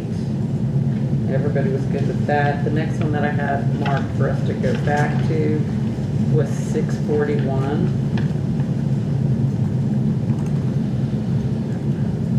And this was where the simultaneous testing came in.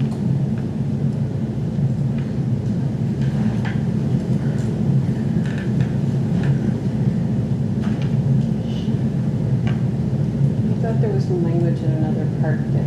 There was, I was trying to figure out. It was the language from the air viable section that was worded. Lines 1974, 1980 through 1982 were the ones that Randy was pointing to. Yes. So do we want to instruct staff to look at that language to be included in this section? I think it would be helpful. It allows people to kind of go above and beyond if they want to. Okay, That was, everybody agreed? Yes. Yes. Can we go back to line 603? It mentions media fill there. Does that need to be taken out or not? Because it says competency, education, training, media fill test, and it says at least every 12 months. So do we just say 6 months for media fill testing? Okay, I think you're on a different version. Oh, am I? Oh, no. No, it's 602. That's right. 603. Yeah, 603. Mentions media fill, so I wasn't sure if we needed to strike that out there, because then it says, or not. But every 6 months is at least every 12 months. It may be helpful to just clarify that line rather than striking it. Just put in the complete language of at least every 6 months for compounding personnel.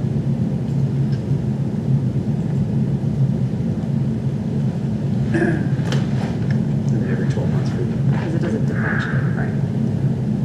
Or do we put, or does 608 read at least every 12 months and then in parentheses, media fill every 6? for compounding No. personnel. Okay. We We can write it out in a sentence if you want. I mean, we could say at least every 12 months, or something, with the exception of media fill testing, which must be completed every 6 months. That keeps it consistent. Is that what you're trying to do? Yeah. But is the media field test a supplement to training, or is it a quality assurance type? It's a competency. It's competency and QA.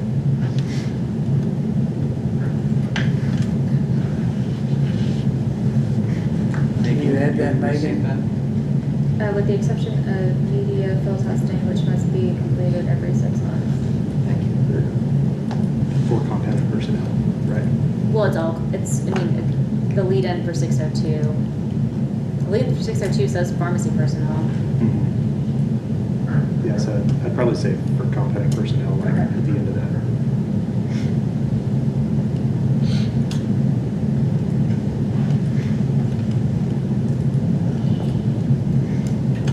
Okay, so we addressed 641 and 659. Okay, my next big thing is 740.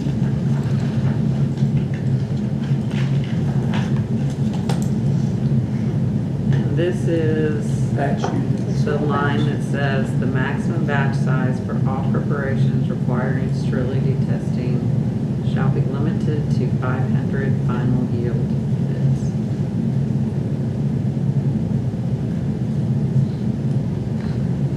And as Megan pointed out, this was one where the task force did not agree. Part of them thought 250, which is USB. Part of them thought 500. We went to 500.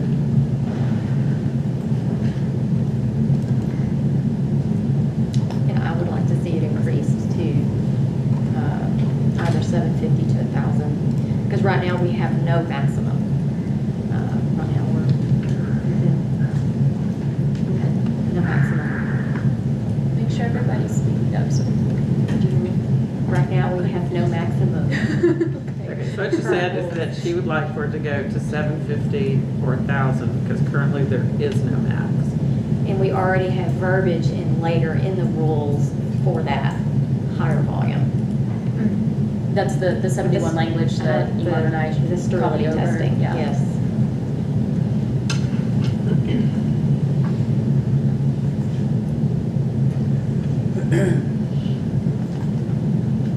Why 750 to 1,000 versus 500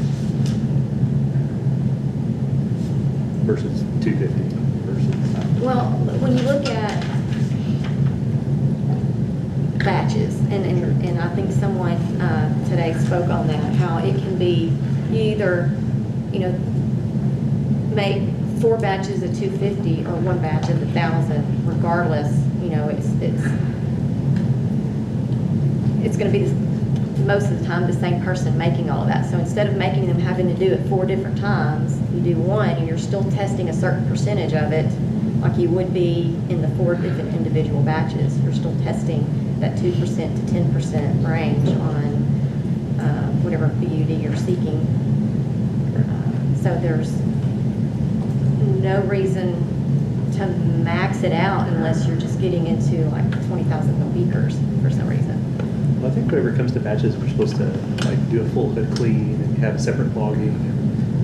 And, it's easier to manage a recall, things like that. That's what I'm kind of thinking about on the batch size. Less about I guess I think there's kind of an argument you can do either way. We've kind of heard part of that already about whether you increase the likelihood of contamination or not. But my concern would be more like, wouldn't we want to limit a batch size for purposes of, say, a recall? If something did turn out to be, despite us doing the best things in a pharmacy, they did have to do a recall. The bigger that number gets, the harder it is to identify all the patients that receive something from that batch and that kind of thing.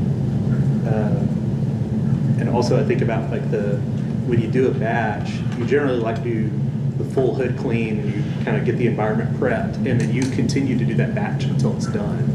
Whereas if the batch size is smaller, we're at least promoting, they do the batch start to finish, they stop, and yeah, maybe they work in the environment where it's just keep on trucking, but that also provides logical stopping points. Whereas when they start compounding, they're not supposed to stop until they're done, right? Right. And That's a long time. Not really. 1,000 doses? Yeah. Not Okay. at all. I guess Not we're when doing you an have- automated not when you compound or have something like that. Yeah, when you have a repeater pump to measure those volumes for you, it's not, there's no difference in the 250 time frame to the 1,000 time frame. I mean, but to do 1,000 would be quicker than 250 4 times.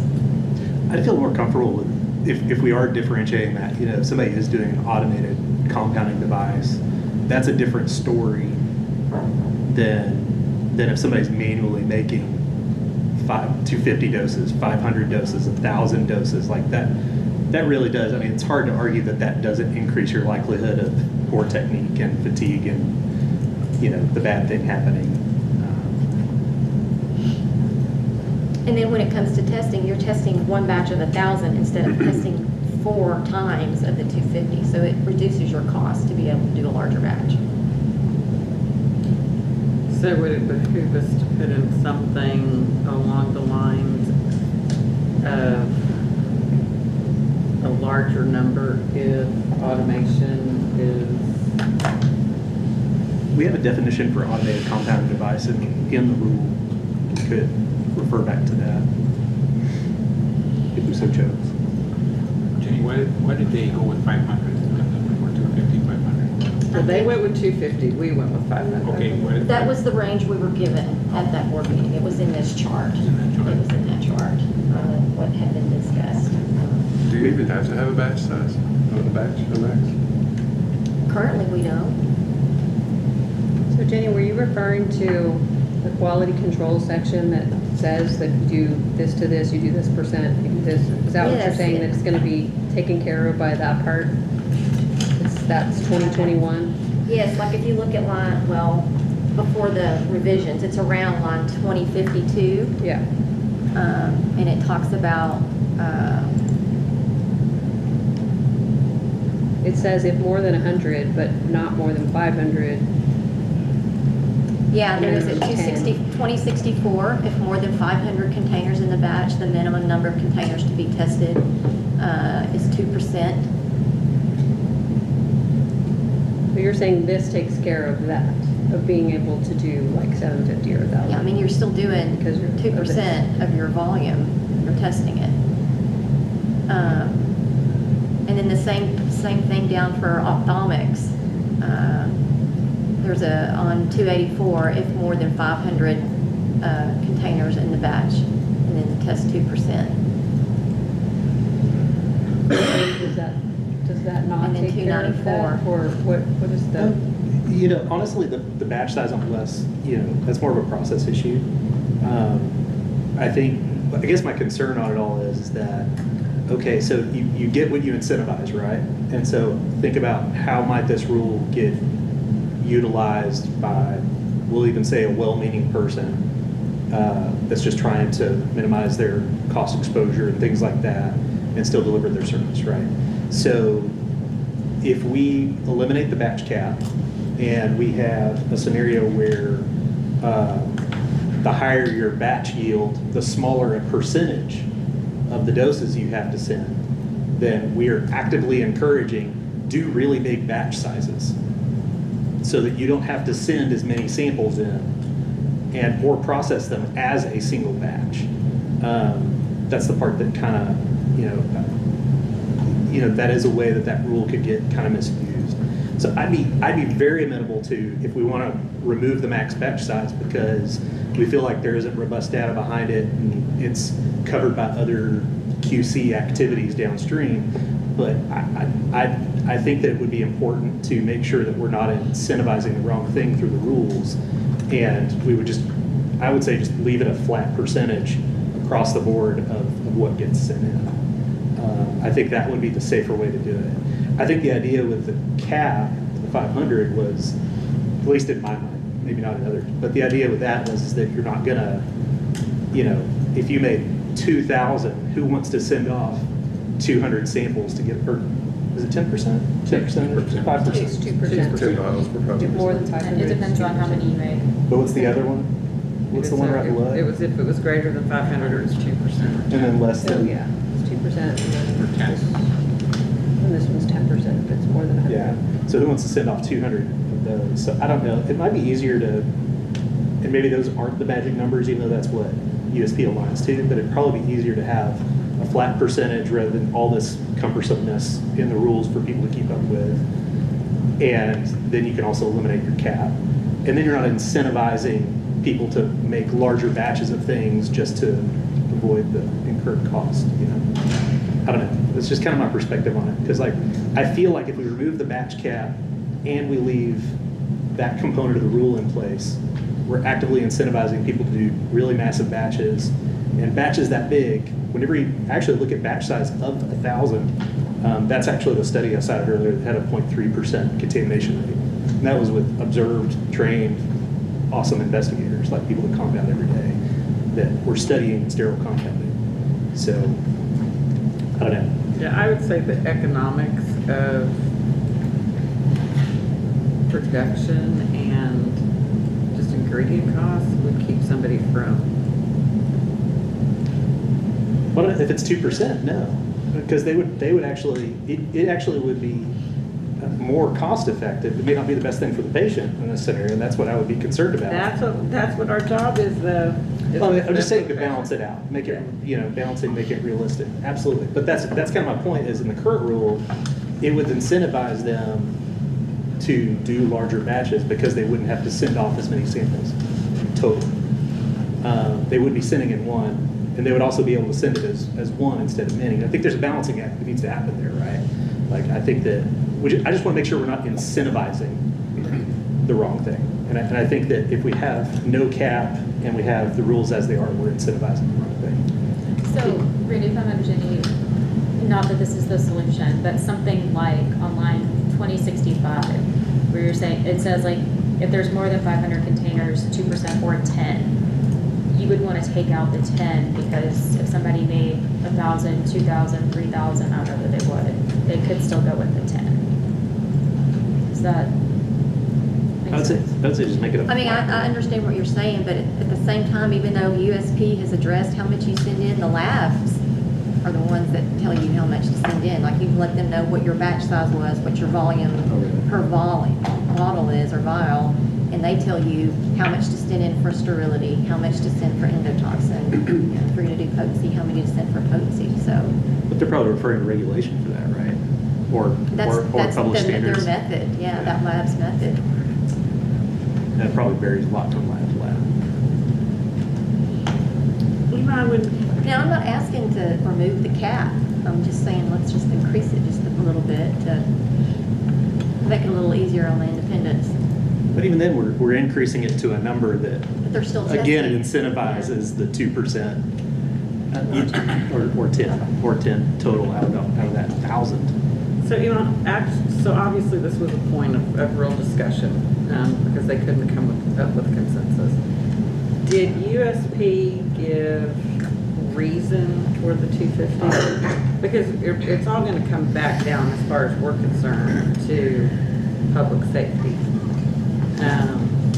I think, Danny, didn't you get some information from USP? Yeah, and I don't remember. A lot of it was about BUDs, and that was kind of what we heard today. No longer beyond you say. I'm gonna start looking real quick for the batch side. I need some of that out. Do you remember, Jenny? It's mainly DVDs.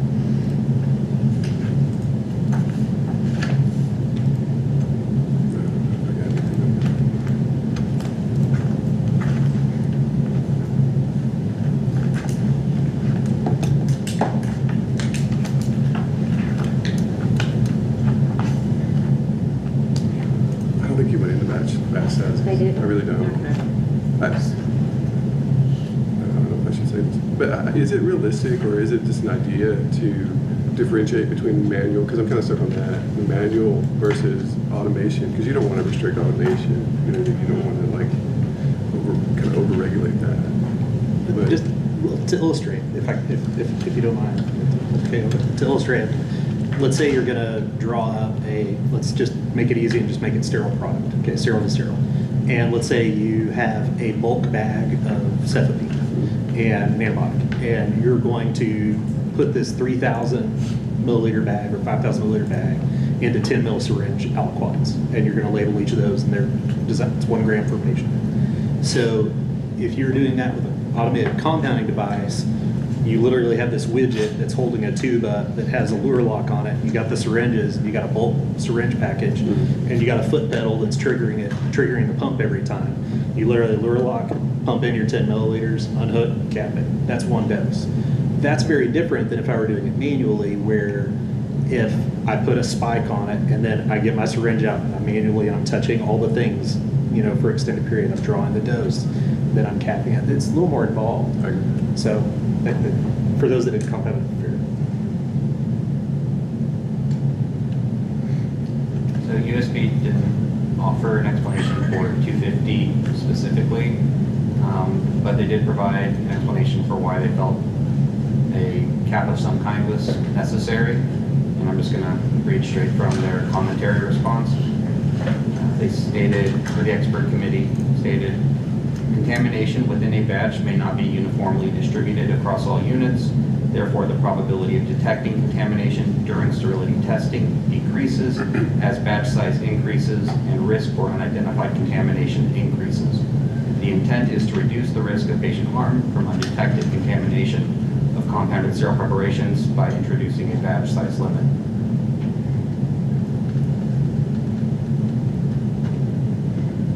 And I can see that on large-scale 503B type manufacturing levels.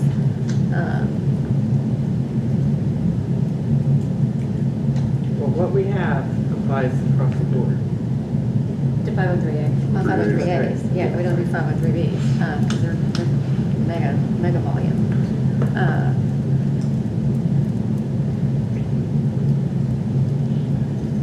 But if you, I don't know, I could see migration from, because of the things that you have to do for 503B, you could able to see migration. That, I mean, I think about those numbers. Those are huge numbers when you think about them as a number of doses. I mean, 1,000 is a lot of doses. 500 is a lot of doses. 250 is still a lot of doses.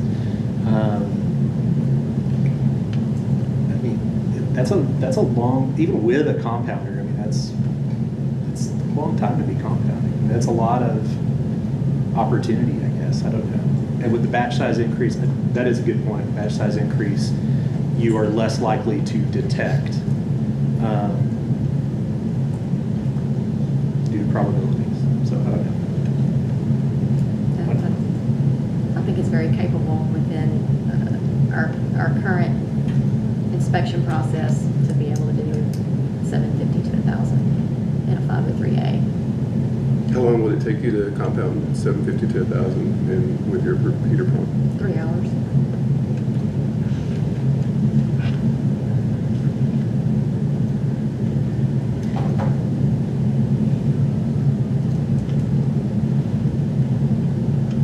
Was it stalemate?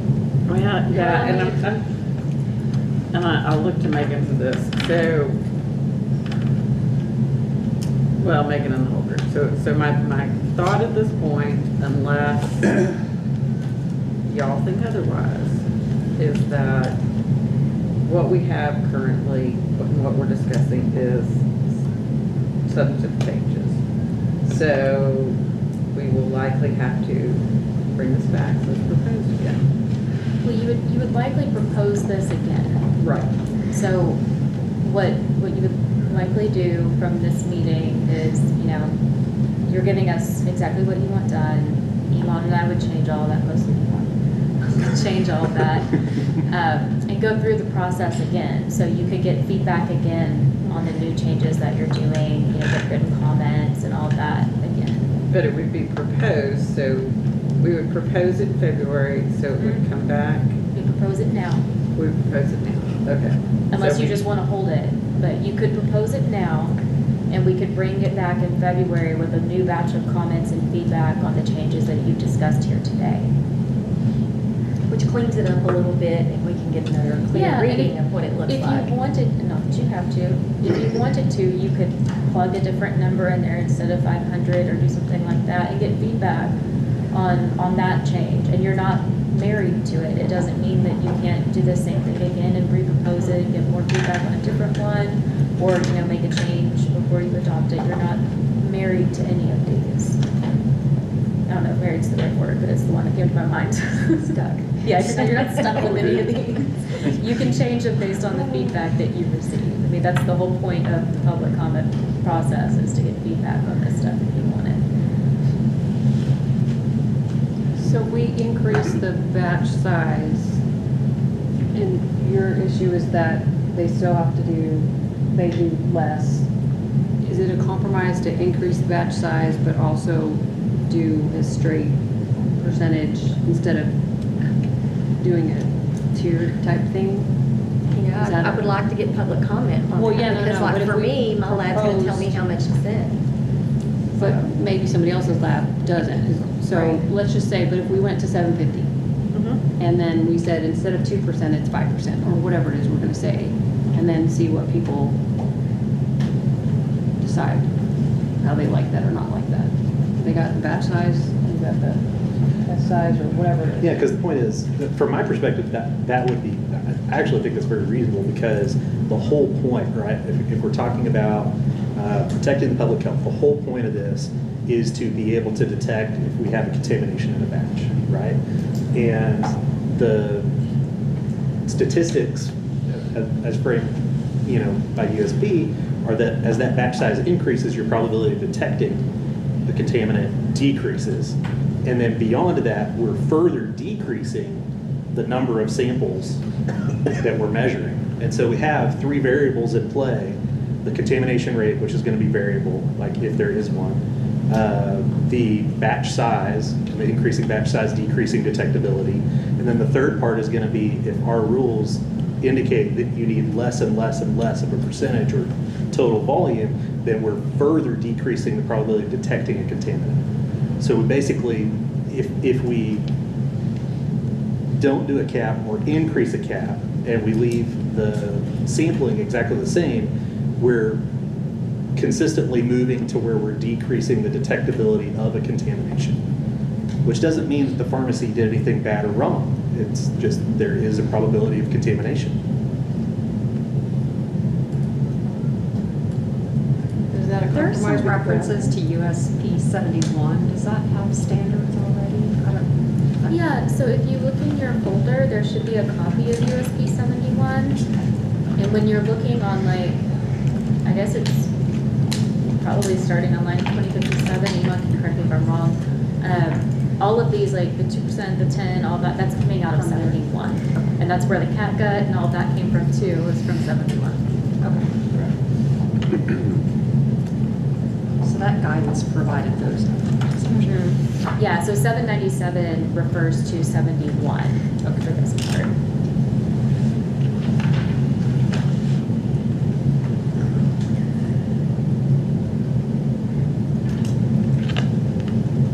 So Jane, you good with the compromise?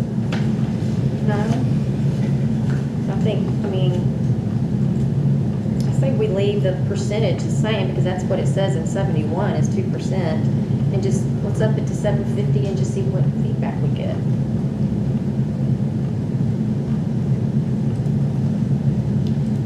To be honest, truth be told, I kind of pre-compromised to the 500 because we talked about it last time. I was like, that's, you know, okay, let's do a number, but I'd still like to see the 250. I'll be real honest. I mean, because that's what's in a published standard, and whether, you know, and it is a standard.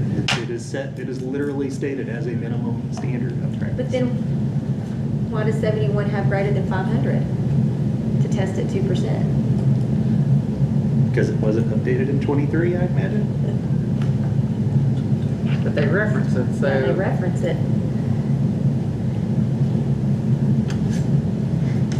See, that's what happens, like we were talking about before, when you incorporate something, And you just let it go to the most I like recent the- version, yeah, you accidentally do things like that. Yeah. Unintended consequences. Unintended consequences. All right, so we have a little bit of stalemate here. Oh, there's where the cat is too. Yeah. Yeah, something I just saw It's like, that. oh. So Randy, you don't mind the batch size increasing to 750, but you want the percentage to increase as well?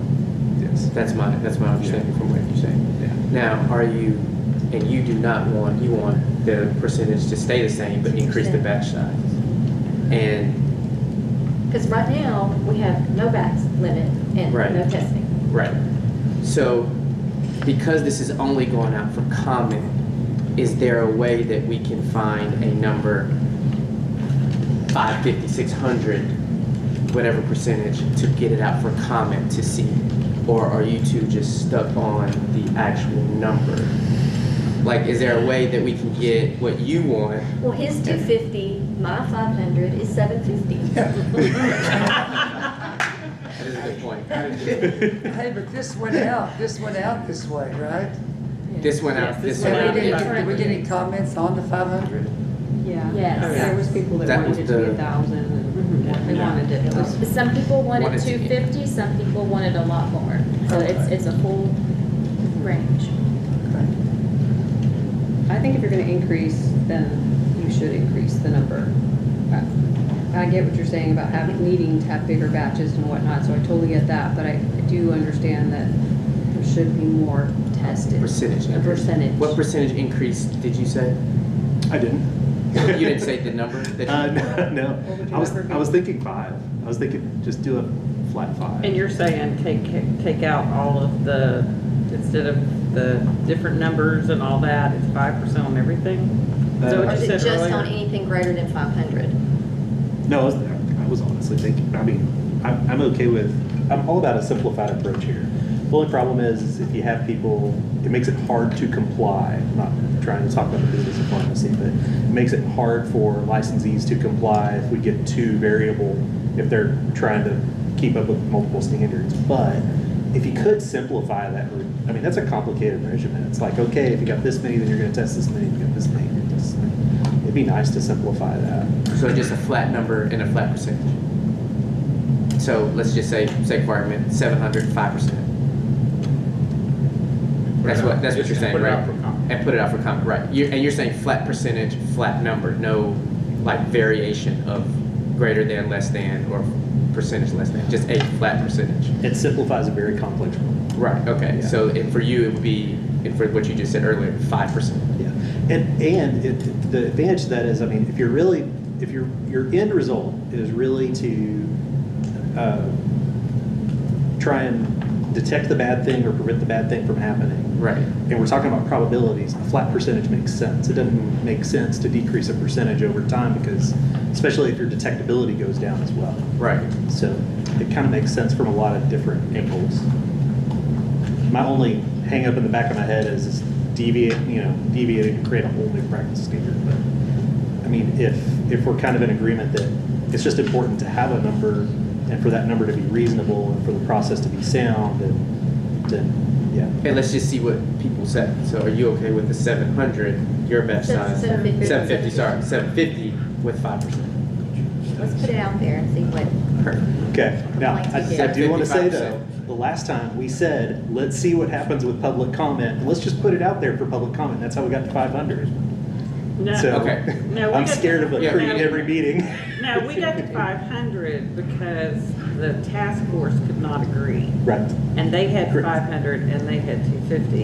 And we said, okay, we'll go with 500. So this is and different. get public comment and see what And we'll get happens. public comments. Now, why didn't they go up to 750 or 1,000? Why didn't they think that was? I think they took what Iman said about the batch size and safety. They were not And they were not. agreement. So 750, 5%. Iman, we good with 755%? Randy, we good with 755%? We can write that. 755%. 750. 750, yeah, I said 750. Okay. Okay. All right, we're gonna see where we go with that. The next big thing that we said we would go back to, and this is in a couple of different places, is where it lists, where it used to be high-risk preparations. And now it just says category 3. That we felt that in those situations, it needed to be category 3 and a subsection of category 2.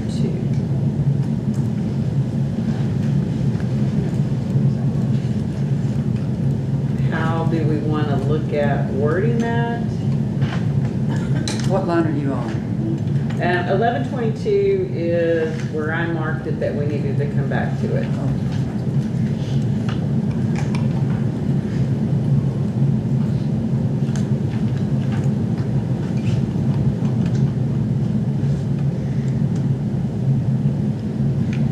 So starting at D, category 3 preparations. Yes, that's where we first mentioned it, but then we mentioned it again on lines 1852 and 1856. There's your automated compounding device, by the way, Randy.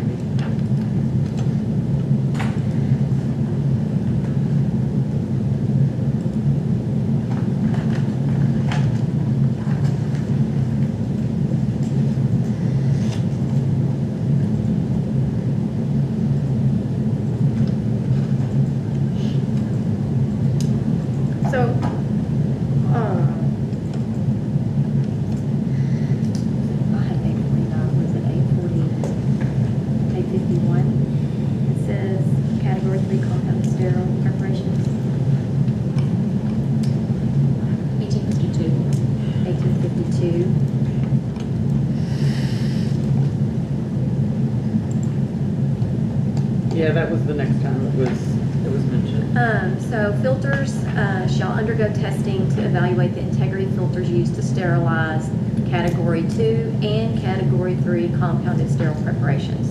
So, I mean, why can't we just throw category 2 right there that's filtered? No, because that means you'd filter things that were already made from sterile preparation or already sterile products. So you'd probably want to say, have something there that says, I think I saw the phrasing earlier where it said category 2 preparations prepared using at least one non-sterile ingredient, I think, or something like that. It doesn't exactly roll off the tongue. See, I don't read that to say that all category 2 has to be filtered. It just says testing to evaluate the integrity of the filters used to sterilize What line the are you? category. 1852. And that's where it then says such as double point testing or comparable filter integrity testing.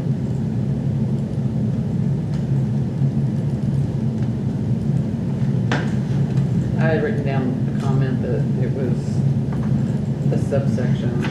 So for some category 2 when the discussion was going on.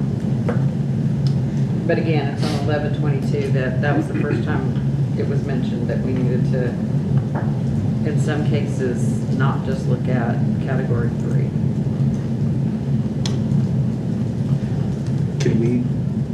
Can we make a definition that, like, can we come up with a name so that it is something that rolls off the tongue for category 2 preparations made from using a non-sterile ingredient? So what's used most often that I'm finding in here is prepared from one or more non-sterile starting component or any non-sterile starting component. So we've got like on 580 and 1337 kind of sprinkled throughout. That's kind of the phrasing that's being used. If that meets your needs. Yeah, that would be fine with that. So going back, so we wanted it at 852, which is an 856.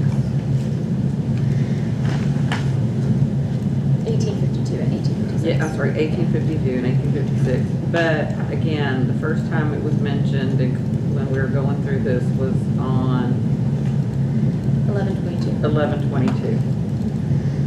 So do we want that there as well? And maybe it's actually, no.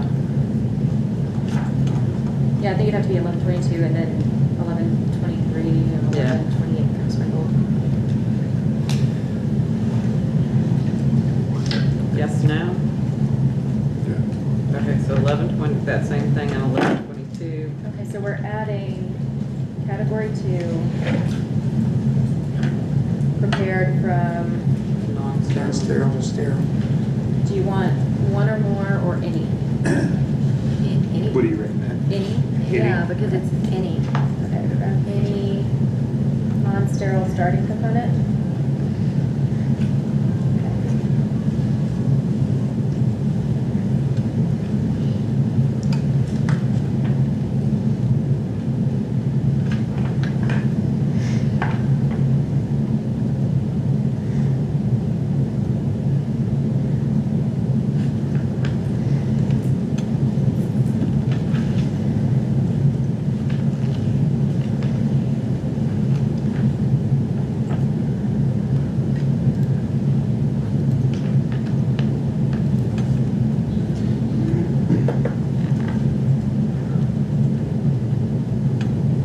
So we good with that?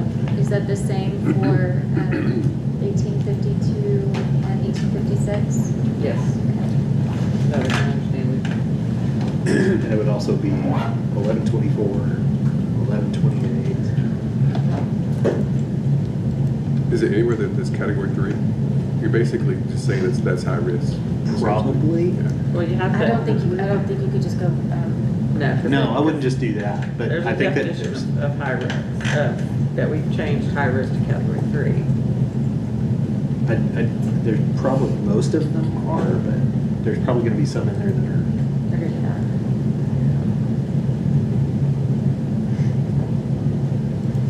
Because, like on 1358, when we start on BUDs, we're looking just at category 3s at that point. Right. We're not looking at this. So it wouldn't be across the board. Okay. So are we okay with those changes then? All right. So now we have the BUDs, and we made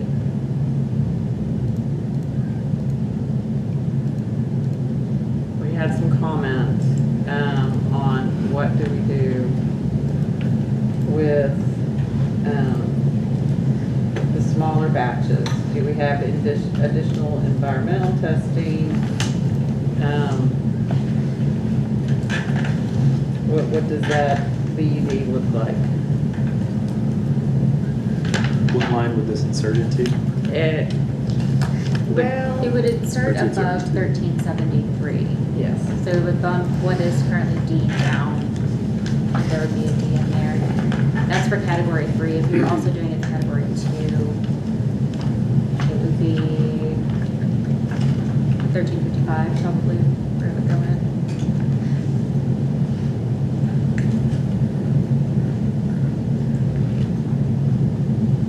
Yes.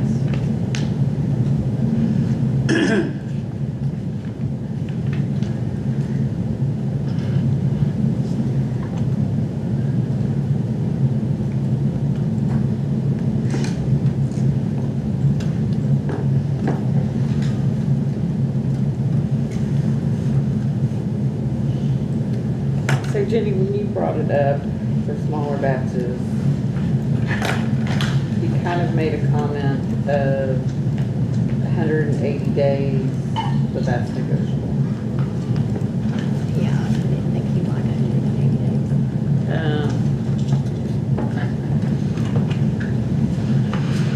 When you look at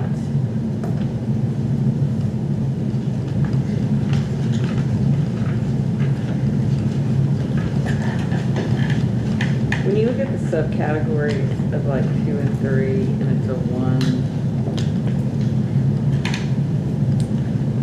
dose.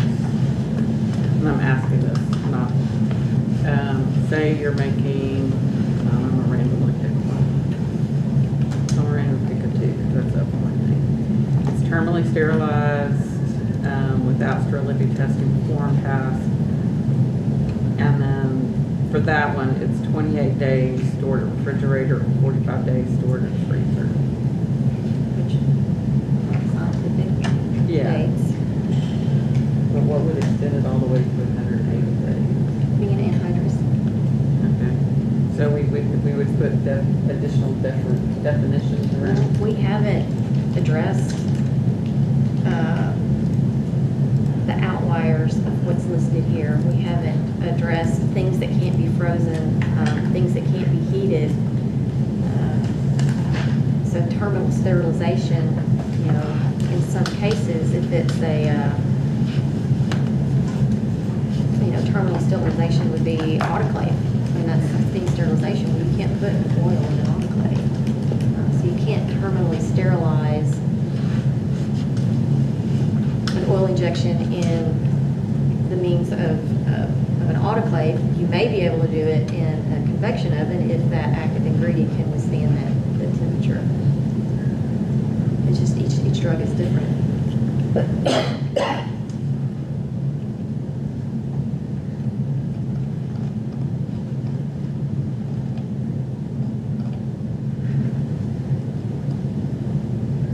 One example of that is the testosterone injections. You can't put those in the convection oven. You have to filter those that are in oil. Those will include a preservative, right? So what would be so in what's proposed, what would be the Yeah, it would be preserved solvents. So it'd be a 28-day on the current rules, or would it be longer? Like, or the proposed rules, I'm sorry. The proposed rules, so the example you're giving, what would that be? There's not really a caveat for that in here, in USB. Now, non-sterile addressed anhydrous preparations and gave longer date. It gave 180 days for anhydrous in the non-sterile section, but they did not address it. So we need to. I think aqueous is mentioned several times, right? Aqueous is. I wonder if You know, and like was mentioned earlier today, some things that are in an aqueous media, you can't put in the freezer because it, like the peptides, it will make them subpotent. And that information is from one of the labs. What's interesting about that, I'm so confused by why that's something that's been brought up several times. Because I mean, there's lots of drugs you don't freeze that we don't store them in the freezer, just because we did have like the current rules on the books talk about BUDs for the different risk levels. They talk about freezing and all these kinds of things, but there's the caveat that's in there that basically says that the pharmacist has to review scientific data and blah, blah, blah. And in the absence of data, we assume there is no data. Like that's what we presume under. So I don't understand what the concern is around the frozen stuff. Professional judgment of the pharmacist, Yeah. you know, and these rules take that away, basically. I mean, 797, I'm not saying our rules, but 797 takes that professional judgment kind of out of the picture. Because you've got to do, you're canned in what you can give for a BUD. You're so boxed in. You can't, it doesn't let you stretch outside of those parameters. And it doesn't allow a pharmacist to be a pharmacist. I disagree. I'm sorry. There's actually language in there. I'm trying to quote it. I don't know. Not in 797. Sure. We have added, the task force has added some things, but I'm still questioning whether or not, you know, can we use our professional judgments? Can we use the stability data that we already have, that we've been performed, you know, in the last 10, 15 years? Or am I stuck to using what it says in 797? I have to use these canned BUDs because I can't use my outside judgment. I can't use all my outside data. I can't use my trissels. That's not true. Trissels is not there to, like, their reference is not about sterility. It's about Trissels compounding. Tristle has his own book of compounding and stability. It's not sterility, but stability. Yeah, no, I got it. Not I the got it in my handbook of office. injectable drugs, but the other one. Yeah, no, I'm with you. No. It has a real title, right? It's not called trustable. So get No, it's not called. Yeah, I guess it's got a I'm real just title. We have to get through the real title. I guess I'm just asking why the fixation on the frozen thing, because we do have the clause in there that says that we're gonna use scientific data. It's come up a few times, so that's the reason I ask it. I feel like I'm missing something. So, 1318, is that what you're talking about? Where it has that, it says, compound shall consult and apply drug-specific and general stability documentation and literature where available, and they should consider the nature of the drug and its degradation mechanism. Okay, what so line are you That's on? 1318. So from an inspection perspective, if an inspector were to go into a pharmacy and look at all their different batches that they've made or all their sterile preps, are they going to hold them to the BUD, or are they going to allow them to use what was listed in stability study? Look at line 1322. It says a shorter beyond use date shall be assigned when the physical and chemical stability of the preparation is less than the beyond use date limits provided in subclauses 1 through 3. Subclauses 1 through 3. 1 through 3 are, I mean, that's what That's we're what looking at. limits So for 1 category is one. category 1, 2 is category 2, and 3 is category So a shorter beyond use date shall be assigned. So the pharmacist is assigned on a day. So a pharmacist can use your judgment if it's less than what category 1, category 2, category 3 says. But we can't use our judgment in increasing it. That's what it is. That's what that says. It's only to decrease it, not to increase it. That's what it says. Yeah, that's what it says. That's what it says. Shouldn't say that. And beyond use date maximums aren't there. We've had them in the I rules. know, but there's no scientific data to support these dates that USP has recommended. There is no footnote in the 797 to footnote and give you examples of where they got it. It's an Correct. arbitrary, pulled out of the air number. So the stability data that you're talking about, yes, you can use your stability data, but that data is not there to account for sterility and potential contamination, right? So you're reconciling two pieces of data. So we're kind of talking about apples and oranges, but kind of in a fruit salad, right? So you have your sterility data, which is basically the maximums that are on the beyond use date. And then you have your stability data, which is driven by spectrum chromatography and all that kind of It's stuff. the chemical reaction that's happening in that compound. Exactly. And so a lot of that information, sorry, you're not going to, how many times have you looked at trestles and it's not there? Most of the time. Correct. Well, and if you look at our old rules said sterility, storage, and stability beyond use dates for attached and activated computers, drugs, not sure, not the one I was going after, sorry. Going back. Beyond use dates for compounded sterile preparations that are prepared strictly in accordance with the manufacturer's product labeling must be those specified in the labeling from appropriate literature or direct testing.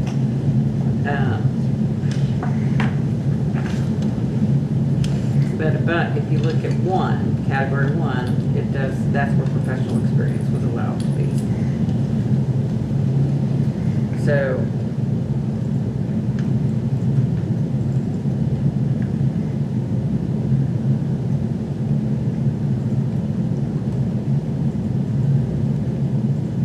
I guess, let me ask this question. So, right now, the way it's written for category one, category two, and category three, it is very specific. There are descriptive in there. Not looking at ones and twos, just looking at large batches. Do we feel comfortable with what's in there for large batches? And is it just the ones and twos that, the one-offs and two-offs that we're concerned with?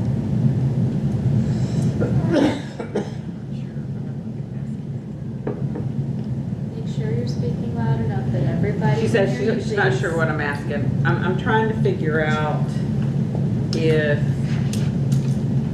mean, I don't want to throw the baby out with the bathwater. Are there parts of this that we agree with? And then is there additional language that we want or need to be more comfortable with? So to your point, the old category 1 had the professional judgment, experience, whatever. And then category 2, the old one, said strictly in accordance with manufactured product labeling, specified, whatever. And category 3 Or is from act- appropriate literature sources or Yeah. direct testing. And category 3 is actually what that top paragraph is. When assigning shall apply drug-specific general stability documentation literature where available, considering the drug and degradation mechanism. So what they put on the top is what was for 3. And then the other 2 just had professional or manufacturer. So can you, like, Probably that'd be the same for all three, right? You would think? Is that what you're saying? yeah, so I don't know which one needs to be, but We're in the why middle does it of- have to of be different discussing. for each one? Why can't it just be a Blanket statement. blanket statement of? So what line like, are you looking at, Donna? She's looking at the old language. I'm looking at where it's crossed out, the old language under each one. If you look at, if you start with, in category 1, 1330, that's the old, right? That's what's crossed out. And then if you look for category 2, 1355, that's the old. And category 3 is 1392. So is your suggestion to incorporate some of the old language Yes. in as a guidance, but then to refer to the new language if there is not? Yeah, so like you said, Jenny, we're taking out professional judgment altogether. Mhm. Maybe we need to put that, Back make a in. blanket statement, but put that in there as well. So we kind of just a mesh of them, make one statement for all 3. For all 3. Instead of having different ones. I don't know if that works, but Like below, it would probably be below 2, beyond you stating, and then it would be the first thing below that. yeah. And just to incorporate, I'd actually say all Are three you, of are those you phrases. saying small Roman numeral 2, beyond you stating, we would incorporate it back into there prior to the subject that says, Before it starts talking about category 1. yes. Yeah, because that would be like the whole thing, and you just insert in there the professional judgment part, whatever you think the wording needs to be. But we leave that to Iman. Yeah, I don't know if that is, but Mark Salad. does that help to do like that? You know, I don't know. I mean, I like the idea of making it more universal between the 3, that we can use professional judgment in determining a BUD. You know, one thing I just want to back up for just a second. In the big scheme of things, what are we trying to fix? What's broken with our current rules? Well, I mean, y'all have all one done is the- informal conferences. Do y'all, you know, have y'all had any issues in your informal conferences? Just think about it. You don't, not verbalize it, just think. What are we trying to fix? Well, I think that we're always looking at what we can do to do things better, but we're also looking at preventing the unknown so that the general public and the citizens of Texas are always protected. And so I think there's an aspect too of the, which is kind of peripheral part, peripheral to our mission, which is, part of it is the faith in what is the faith from the public that what we're doing is safe. And so it concerns me that if we deviate too far from a published standard that many states automatically adopt because of statute or because they're adopted in other ways that that we may hurt that faith. That's, I don't know, that's part of it to me. The main problem we're trying to fix, honestly, just to be quite honest, is mostly technical. It's the fact that we developed our rules, to answer your question directly, Jenny, we developed our rules around USP 797. That decision predates everyone on the board currently. And that was very aligned to USP 797, and then we have a modification to USP 797 that completely outdates that previous language that's included in our rules. And so basically we're trying to update our language, and basically our process is to go along with, the existing standard practice. Well, I understand that. It is a drastic change, and it's huge. So was the last one. The last one, I remember watching board meetings live because you couldn't get the video stream, but there was all kinds of discussion about how pharmacies were going to go out of business and all these things, and the sky is falling because I'm going to have to buy gowns all the time now, and I'll have to wear gloves, heaven forbid. I think that that's natural and normal. But the sky didn't fall. Everything worked out just fine. It did for some. They went out of business. So, and we have two things to still look at. I think we're all in agreement that we want to get professional judgment back in there. Can ones and twos, if that language is in there, be addressed as far as smaller batches, or do we still need to get in additional environmental testing? Or do we go forward with this change and see where we go from comment? Because I know that was a big concern for you. That is a big concern for me. That's one of the big issues that a lot of Texas 503As have.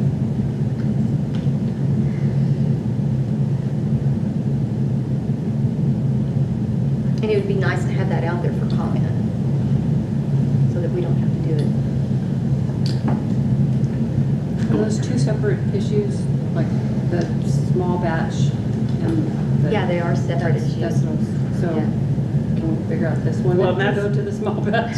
Well, that's what I was trying to figure out, was if the small batch, if we put professional judgment in there with the BUDs that's in there now, Yeah. if we added that additional language, whether or not that addressed it, that if they had a one, they were preparing one, That they could use their... could they then go to these rules and say, okay, based upon how this was prepared, I'll assign it this BUD, or it's not in here, I'll use my professional judgment based upon this testing, or... Yeah, this study or what have you. I don't understand the idea of professional judgment and keeping the beyond use dates that are in. Like, are y'all talking about removing so I don't know, how does professional judgment work with, because these are prescriptive. What you have in here is, if you have this, then you shall do that. That's prescriptive. So I don't understand how understand how you're gonna have both. I thought you were talking about, I thought we were talking about the idea of if there's stability data that you can't freeze it, so you shouldn't store it in the freezer. Or if there's data that shows that it's shorter than this beyond use date, then keep it at that date. Were we talking about extending beyond the beyond use dates? I would love to. I was thinking that in the absence of data, Yeah. that you could use your established professional judgment to create your... And fall back on these should you not have that data. Right. That's just, I don't know if that's right or not. I don't do this on a daily basis, but I just thought it would kind of make it easier. I feel like your professional judgment should be based on some information. Yes. And that usually is your resources, trissels, and like Randy said, you still use professional judgment in the categories 1 and 2 because sometimes these are going to be shorter than this, and that's where your judgment comes in. Is I didn't realize we weren't supposed to freeze that. You know what I mean? You better look it up and make sure I'm doing it by the book. Like Megan said, this is prescriptive. You're not going to be able to use your judgment to give it a 2-year expiration date. It's just not how it's going to work. But in the absence, and you said that if you go to that book, it's not always there. Right. So, but if Jenny's made it 500 times and she knows, and she sent it off for testing or whatever. I did a true stability study. She did a test and whatever, she could say, oh, it's not in this book, but I know that it can last X based on the test that came back 2 months ago, or whatever it is, I don't know what that is. So we're trying to That's create a kind category of of exceptions, right? That's what we're trying to do. That makes sense. In an exception situation, what do I do? That's kind of what you're asking. But in These here, are it's very specific, These are and that's what she's prescriptive, saying. right? But These yeah, not things- everything fits. Right, you're in trying the to address the things that don't fit. Right, so that's why I was saying we just add that into the overall, that perhaps they could use it in that manner. Okay, so correct me if I'm wrong, and Megan, if this doesn't make sense, then we'll look at it again. So my thought, based upon everything that everybody's saying and what I've heard, is when you look at line 1322, instead of it saying a shorter beyond use date shall be assigned when the physical and chemical stability of the preparation is less than the beyond date limit provided. That what we're looking at doing is a beyond use date shall be assigned, a little bit of the old language, based upon professional experience, careful interpretation of appropriate information sources of the same or similar formulations, period. If unavailable, and then you go prescriptive. Does that make kind of sense with what you're saying, or no, or? Again, we're conflating two very different things that intersect. There are two categories we're talking about. We're talking about stability, and we're talking about sterility. The studies we're talking about, when we have studies, those are stability studies. That means that they chemically go together, they mix, they have an appropriate pH, they can be administered, those types of things. Sterility is, did it get contaminated or not? And just because you can produce a study that says, hey, it was sterile this time, doesn't mean it was sterile the next time. But this is just the beyond use date. Correct. And beyond use date is based on the intersection of sterility and stability. The whole point of the beyond use date cap is for the sterility purposes. What's the probability that this thing could be contaminated? And the lower the probability that it could be contaminated, the longer the beyond use date cap.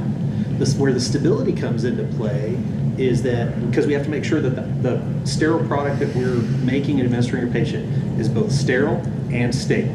Right. Okay. So we're talking about stability, but the caps are all about sterility and basically the probability of a contamination.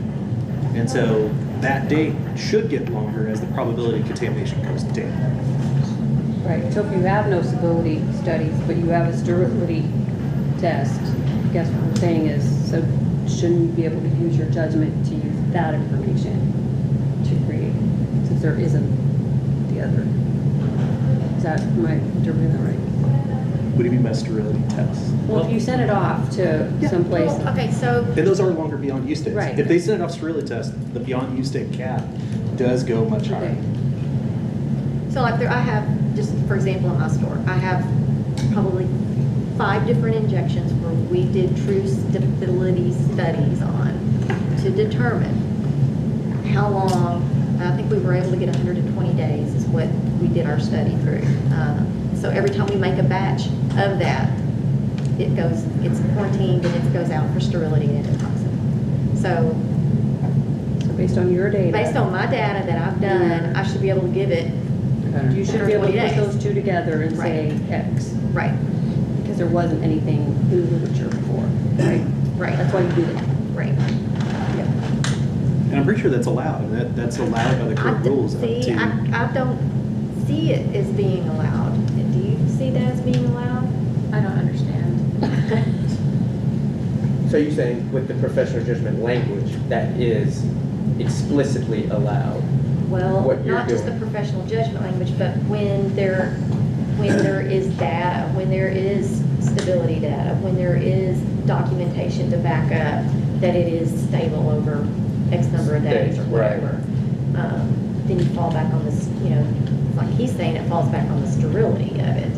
Right. The sterility ends up being the rate limiting step most of the time, unless it has a short stability. The problem though is, even if we're sending stuff out for testing, right, we're not sending 100%.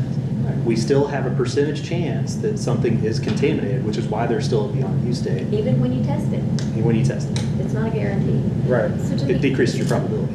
Is it that, because the preparation, you're saying it doesn't fit, are you saying that, I mean, it falls into one of these, right? It's just that what it falls into doesn't line up with the amount of days that you found to be correct, or to be able, Right, say, if the but way. it falls into one of the groups, right? It's not that it doesn't. It falls into one group, Yeah. but the way this is worded is, I interpret this that I can't use the stability data that I have. To get a longer longer days. day. Yeah. I'm stuck with. With this specific day. Yeah. That's the I'm way, stuck it's with yeah, this. that's the way it's written.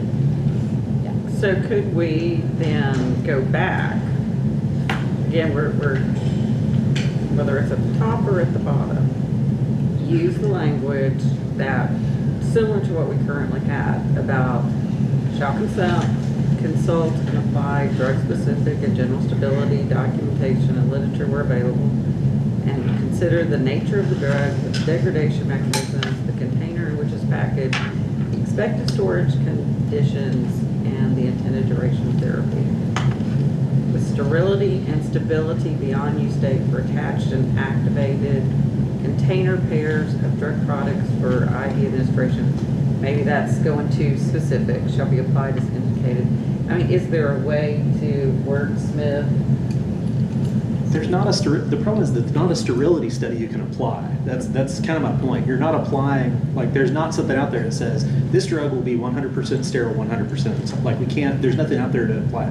The only way you're able to determine sterility is by testing the product, right? But even then, we're testing a portion of the product. So there's no way to say, I have this sterility study that lasts longer. That really doesn't, that's not applicable necessarily, because you don't know if it's sterile. You don't know if it's been contaminated. That's part of the process. So that's the fundamental flaw with this kind of direction we're looking at, is that the idea is that stability is a chemical reaction. It is going to happen or is not going to happen, and there are factors that influence that specifically, right? Whereas with the sterility, it's a different factor every time you make it, because it's a different person, a different time, a different moment, a different mindset, a different time they scrubbed in, all those types of things. So that's the reason for the caps. The caps are to account for the potential of contamination from sterility. So you don't really there's not really a study you can use to refute that. What she's saying is that we took out you can include careful interpretation of appropriate information sources for the same or similar formulations. Yeah, I think we could Doing take those those three specific, you sections can't and- use that because you can't use appropriate information of similar, you see what I'm saying? Yeah, that's fine. So I think, could we put something, the professional judgment and in careful interpretation of the appropriate information sources into that top part and take off the last part that says it has to be less than if it's not one of these? Right? Shorter or longer BUDs can be determined using. Yes. Yes. Yes. Yes. But what are we using to determine longer? That's the problem. That's the crux of the argument. We're determining using appropriate information sources of the same or similar formulations, Yes. meaning that she did her own stuff, and it's up to her to do it. If she can't produce that, then I'm in trouble. she's in Yeah. trouble, right? In the end of it, if something happens and she can't produce that, it's on her. But again, that's perfect for the stability. There's not a But way. she's saying every batch goes through sterility. Yeah, regardless. So But not 100% of the batch. It's Again, the same way with GMP, they don't test 100% of their correct. batches. No, you're So- absolutely correct. And You're I did absolutely- 2 years.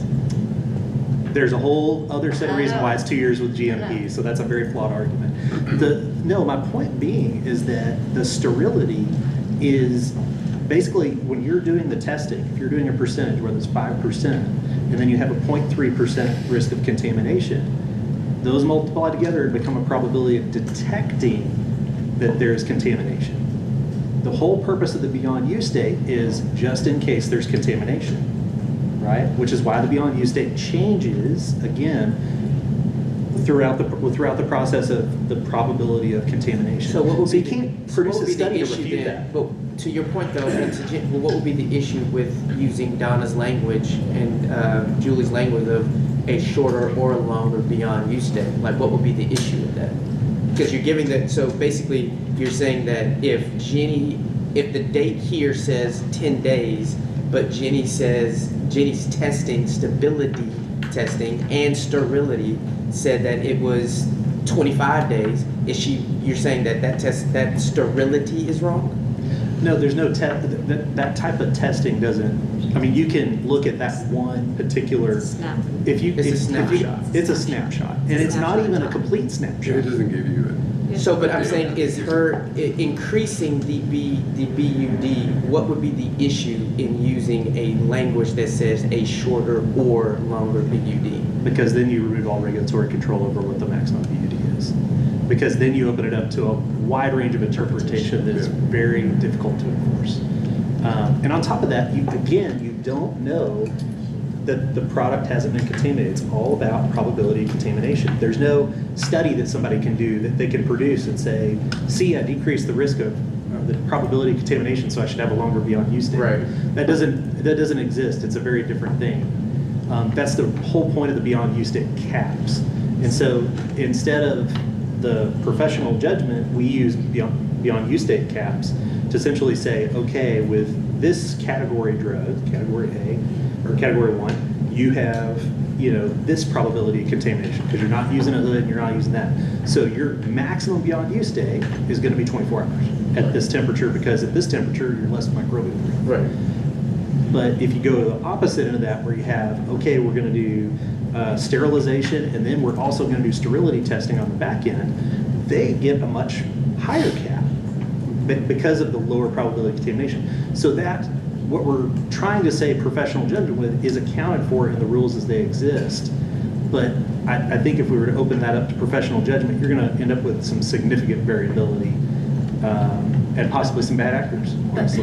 Professional judgment with data that is Can you say sterility reproducible. and stability? But what's the sterility data we're talking about? These things don't exist. Like, that's my whole point. Like, we're doing sterility testing, but we're not testing 100% of the batch. We're doing 5% if we go with whatever. So these numbers that are in each of these, 14 days, 10 days, 28 days, whatever, do those all have precise data beyond saying No, that those are them? they do not. That's where I'm, They it's don't. like, if they don't, then what difference does it make if we're? Exactly. That's, I mean, we I could guess still, we we could why still we are, put because these are put just a arbitrary maximum- anyway. Maximum day supply. We're just or- kind of trying to make it all mesh and give a, not to be loosey-goosey on, like, say, longer or shorter, but make it Well, what if we tighter. said a longer or shorter with a maximum of 180 days? Yeah, 90 days, 120 days, whatever that date may be. Does that work? So you can't max, your argument is you can't max, in what she just said, 120 days of BUD. That is terrifying to me, as both a consumer and a pharmacist. Okay. There's a 120 in here. It is. Yeah, Yeah, there's a there's- 120. there's a But for 120. everything, if we were going to everything it out, like that's. No, I think No, it's these only are things that still all.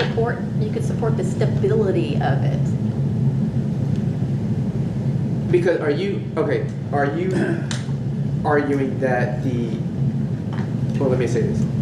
Will you be comfortable with language that says professional judgment with data? Because your issue is support, right? Stability data. Stability data, correct, but that does not address the sterility issue, and that's the whole problem. Can you say Wait, an we can't. additional sterility testing per batch, or? I mean, it's already. But that's what's in these rules proposed, and that's what gives some of these up to, what's the highest one? 120. That's what gets some of these up to 120, 180, is because they are doing sterility testing. Versus, like, if I make something at bedside as an immediate compound, I got 4 hours because my risk of contaminating that is much higher, or the risk of knowing it's contaminated. So are you saying this incorporates professional judgment? It doesn't necessarily incorporate professional judgment, it incorporates the sterility aspect. There's no way I as a pharmacist can professionally judge, well, I could probably look at something and say, yep, that's contaminated. Sure. But I can't look at something and say, that's definitely not contaminated, unless I send that specific sample out to be tested. And if I send that sample out for be tested, then I cannot use that for patient care. So that's kind of the crux. Do you think the rules as written are appropriate? I guess you think these are okay? I think they're okay. Okay. Okay, so do not think we're gonna come to consensus on this, but let me ask you this. Would you be willing to have staff, based upon this conversation, which I'm not sure that there's enough guidance, so y'all both look at me and tell me otherwise, to possibly put additional information, professional judgment, to weave it in there so that it is addressed somewhat. Be able to look at it next time and have comment on it. And does that give y'all? So I think what we can do is formulate it, and it's gonna upset Randy. Is formulate it in the way that we have in other parts of the rule, where it's like, you know, in the absence of supporting documentation, you're gonna fall back on these categories that we have. But if you have supporting documentation, then you can do the other beyond. So it kind of makes the prescriptive ones that we have the fallback if you don't have documentation to use to justify your professional judgment. That's the only way I know, unless we're gonna get in there and really play with the different categories and the different ones to write this out in a way that is, but that means that the main regulation is professional judgment, and it's just if you don't have supporting documentation to back that up, that you're gonna have to fall into these prescriptive categories. So we will ask, if that were to be the case, we would be asking our compliance staff to evaluate whether literature is suitable or not. Correct. That sounds like a lot of work and probably a lot of variability and noise. I just don't think we're gonna come up with I hesitate to ask, but can we consult with our attorney in executive session? We can do that.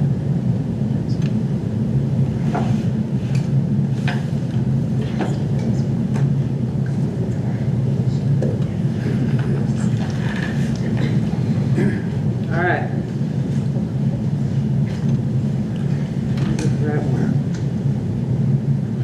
So at this time, a closed meeting will now be held for the purpose of consulting with legal counsel regarding pending or contemplated, I guess I should really leave my glasses on, litigation under the authority of the Texas Government Code, section 551.071. It is it's November the 5th, 2024, and the time is 3:53. This meeting will now go into executive session.